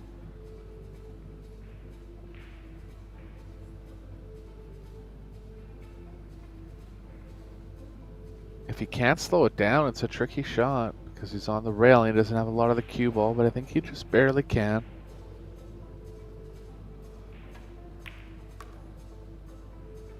Oh, I don't know about this. It was always going to play into the 6, and he knew that, but he just thought he couldn't slow it down. Would you have considered just stunning the ball or drawing the ball right into the 8-6? Or From even the draw 5? He had the angle. Yes. Yeah. Yeah, or stun or draw the cue ball into the short rail, but I think he just wanted to avoid it because he was on the rail too much. Mm-hmm.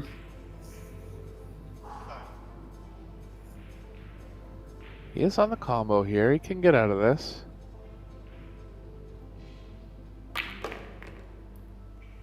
Have to go all the way up table, and beautiful cue ball control there by Alvin.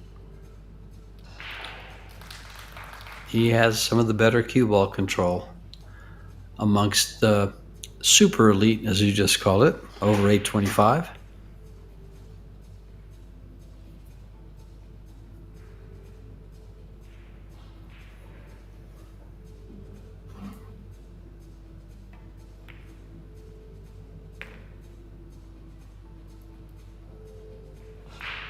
Not too much angle again, but he should be okay here. Good match going on. Gonna be back to Conrad to break in racks number 13 and 14.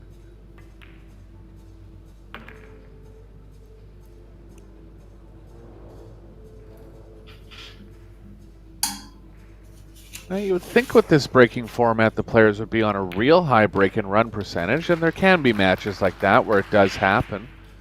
But with the 3-point rule and still cutting the cue ball to the rail, and making the 1 a lot of the time, they're not necessarily playing any kind of set breaks. In fact, they're not. So breaking's still an advantage, no doubt, but not as big as I initially anticipated.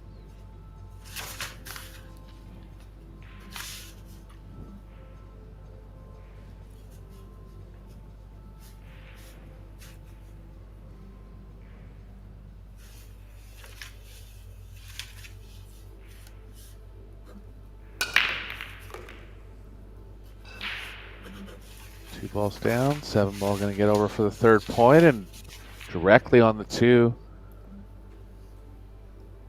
3 balls in a bad spot.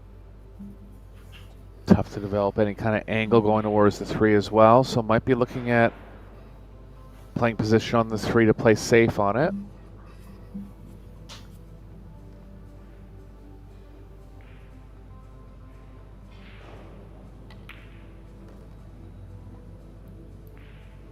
Yeah, just needs to avoid the 8 coming up table. 3 ball is banking directly towards the 8, and that's why the shake of the head there.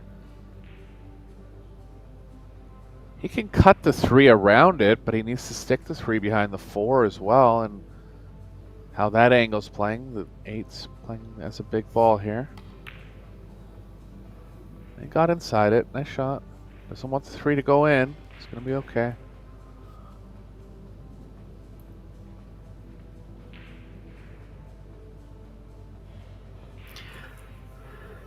Do you like the 3 rails underneath the 3 to come up to hit it? That was my first intuition, yeah. If you go 1 so rail, much like- I think the 3 and the cue ball are going to end up too close together. So he's going to try to create some distance here, 3 rails.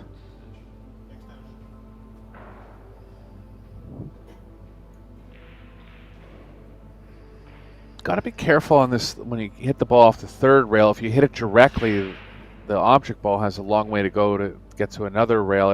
Every so once in a while, you can catch a no rail in this situation. Yeah, it actually happened once already. Earlier. Nice shot there. It's going to lay up, though.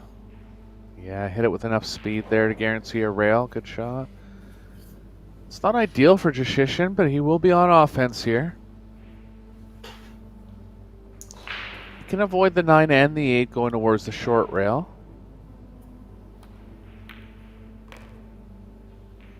Nice shot. Nip and tuck match here, George.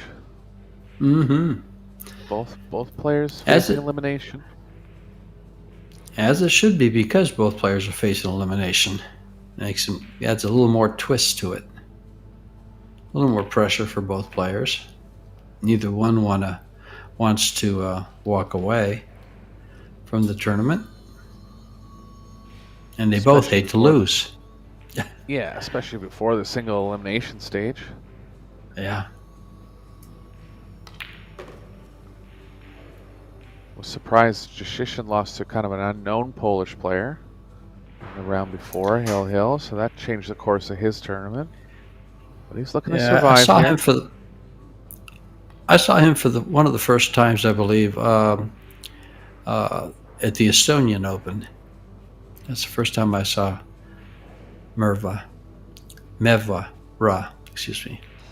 Christian.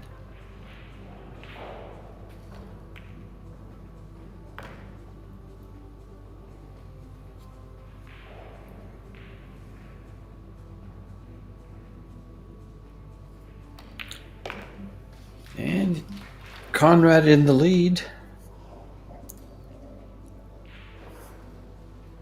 Now for the first time. Yeah, second break of 2 coming.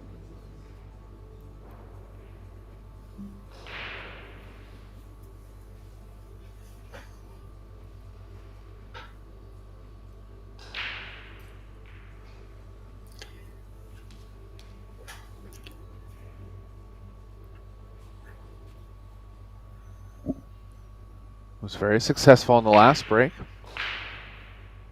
Was able to put Albin in a tough spot. Took a couple saves to win the rack.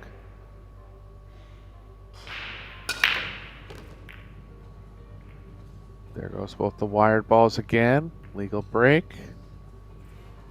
2 balls makeable, but queuing over the 9. Tough spot here. Got check time for Johann now.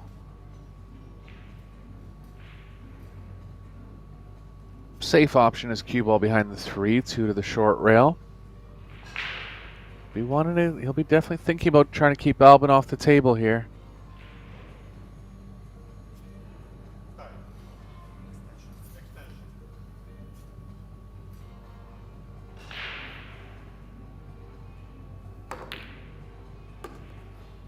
Well, that was creative. Hello. Wow. Nice shot. Didn't see that at all. Not even really a two-way either. Just went all in on the bank. No. Great shot. And he's a favorite in the rack now. Yeah, sometimes those shots, they just look like they lay right and you can't pass them up. Yeah, it was dead in. I mean, you know, just the speed factor and table knowledge of maybe overbank or underbank the ball slightly. Great shot. Didn't want to run into the 4, but he's going to be okay.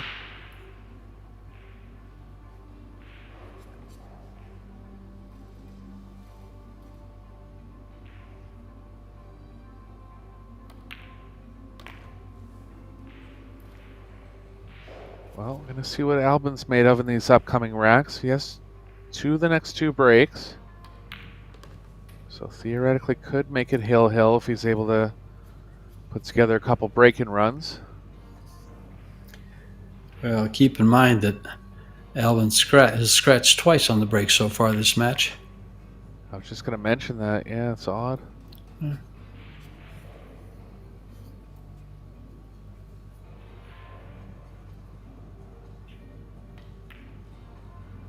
Always undercut it.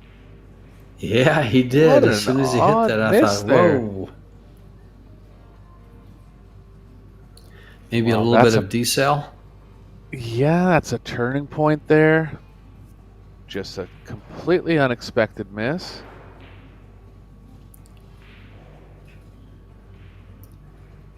Now the remaining breaks will favor Albin. That's right.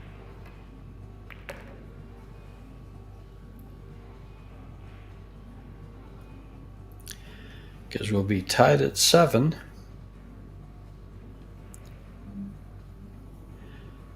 And he will be breaking twice.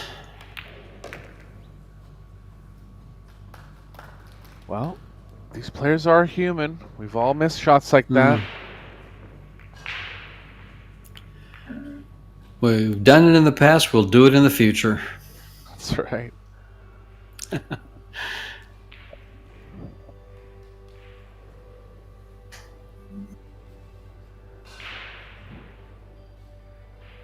Well, players like Albin tend to pounce on mistakes like this. Unexpected momentum here. See if he can get a roll off the break.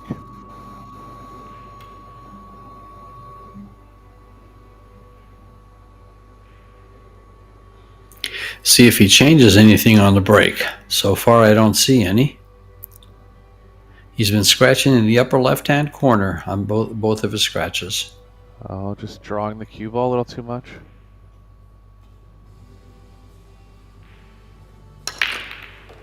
Look how left-eye dominant Albin is. You could really see it on that break. Yeah. Well, ball down and a shot on the 1. A little thin, but he's able to cue between the 4-6 here.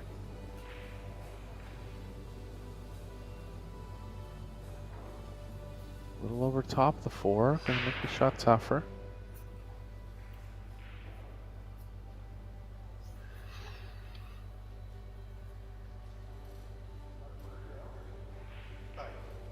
Really want to avoid spinning the ball when you're elevated, especially kind of bridging off the rail and then over another ball. The cue ball is going to swerve a lot.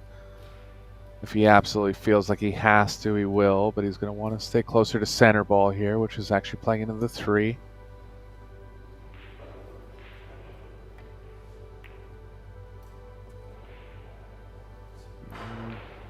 No good.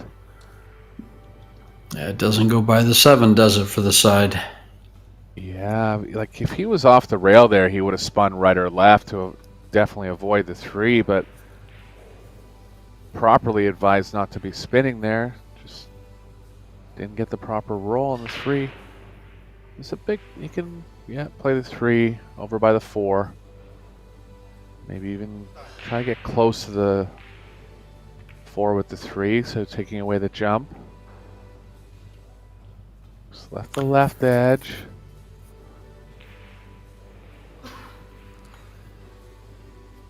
Conrad could get creative and try to play the cue ball around 3 rails. Back up towards the 8. It's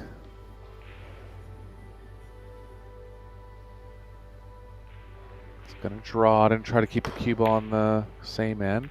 That's a smart shot. Wow, he had a chance to get back behind the 4-6 there, but caught the double kiss. Unlucky. Yeah, it looked like it worked out for him a little bit. I think Albin is hampered by the 8 on his cueing. He Maybe is, not, but we'll see. Yeah, no, he definitely is, but I mean, he could have been in a worse spot there. Sure. But yeah, tough shot coming up for Albin here.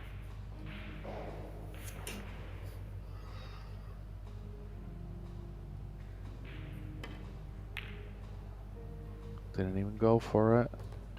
Across the 3. A little bit of a two-way element. It was, for sure.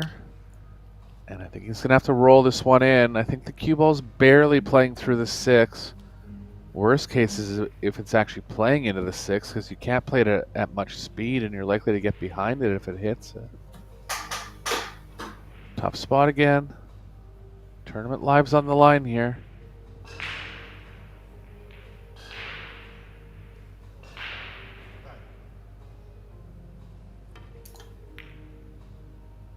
Yeah, he knew he was playing into the 6.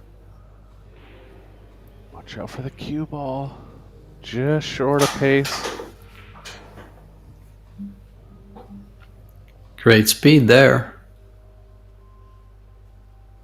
as it turned out.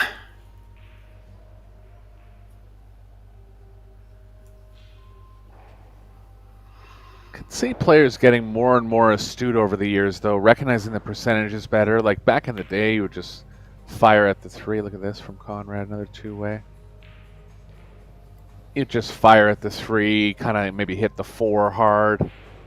But all players now really recognizing the percentages and the toughness of shots, even though they're world-class players and they can make those balls. Good shot from Conrad there. Well, one thing about that is in years past, most tables were 4.5 inches. The pockets were 4.5 inches. Now they've toned them down. These players are playing on 4.25 here.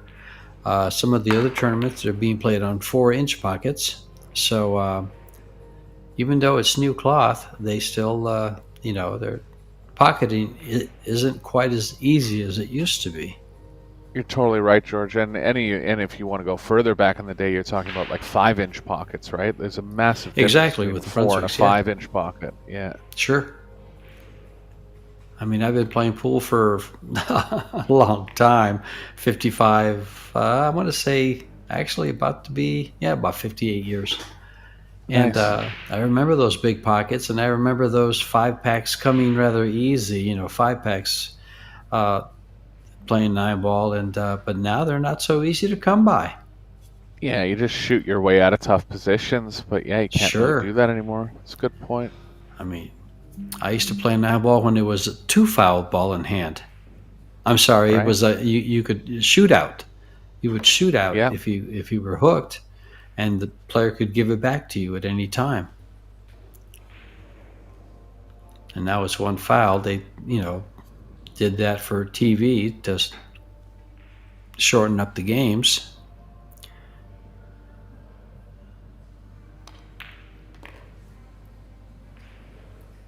Well, Jushishin somehow finding an edge in this rack.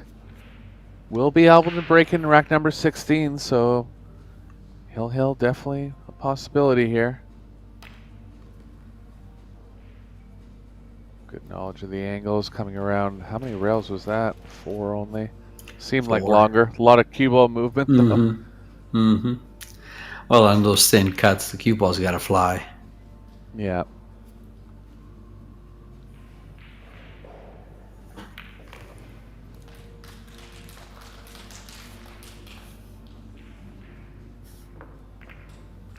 And Conrad on the hill first.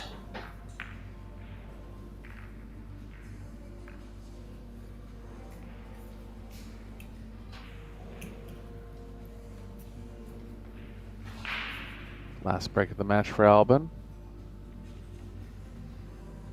Be wanting to give himself every chance to get on the hill here.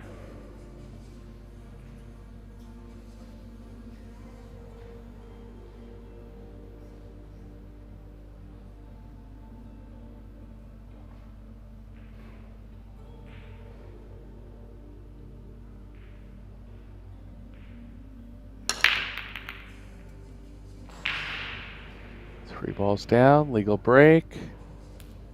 And no shot on the 1. Left side of it. Does he have enough, George? I think he does. I don't believe he does. Not to make it. He can bank it, but it has a kiss. So it could have a kiss. Yeah, I think the kiss is okay. It I might think he can bank. even play left on it. Bank's a little aggressive. He can play the cue ball kind of near the 7 and try to line the 1 up with the 4-5. I actually like to kick. Try to hold the cue ball behind those 2 balls and kick the one beneath the 2-9. It's a good play too. Yeah, the 1's right where it needs to But- be, or where the cue ball would need to be.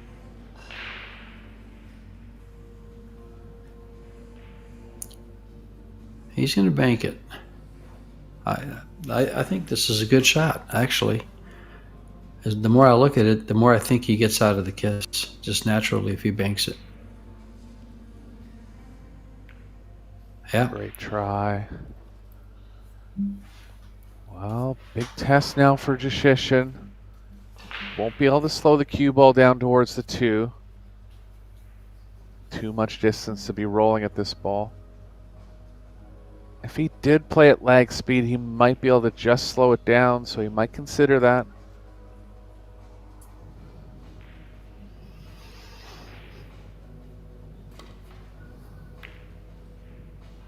Oh boy. Tough miss there, and this is the chance that Ocean needed. Sure.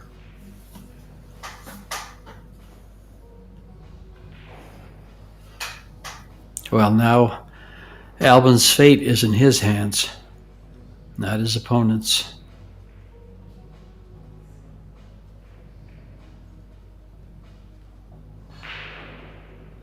Nice rack, 4-5 bunched together, 6, 7, 8, 9 all on the same end of the table. Bit of movement from the 2 to the 4.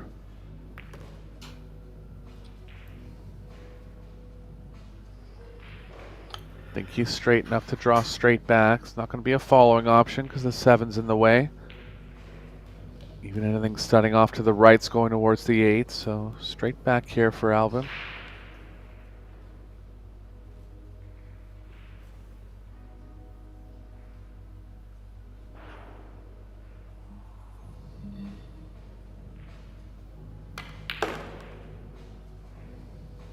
Delayed draw. Smart shot there. Had too much angle. Purposely delayed, drew it around the 6.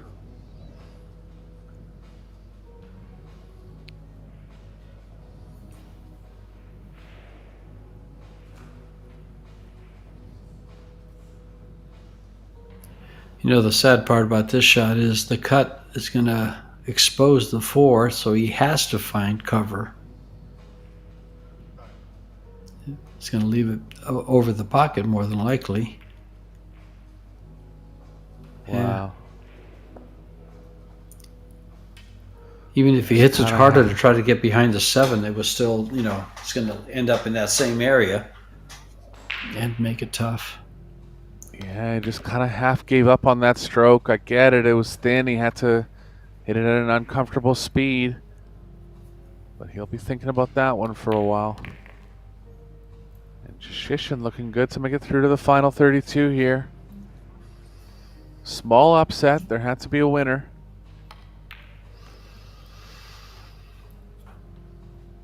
And the biggest hope for Austria in this year's Eurotour Austria is going to go down. They still have Max Lechner in the tournament, Mario He. A couple other hopefuls.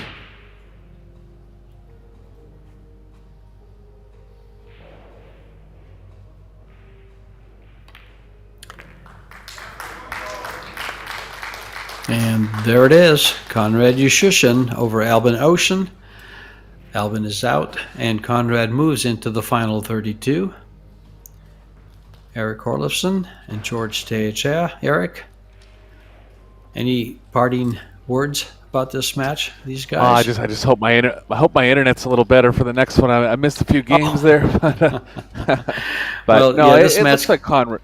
Yeah, sorry. Yeah, go ahead. No, that's all right. I was going to say this match was last minute for both of us. That was awesome that they called us in for it. And a couple of technical difficulties, but we're off and running. A lot more pool to come. And Eric Orlofsson and myself, George Teacher, will be back. Join us. Talk to you guys soon.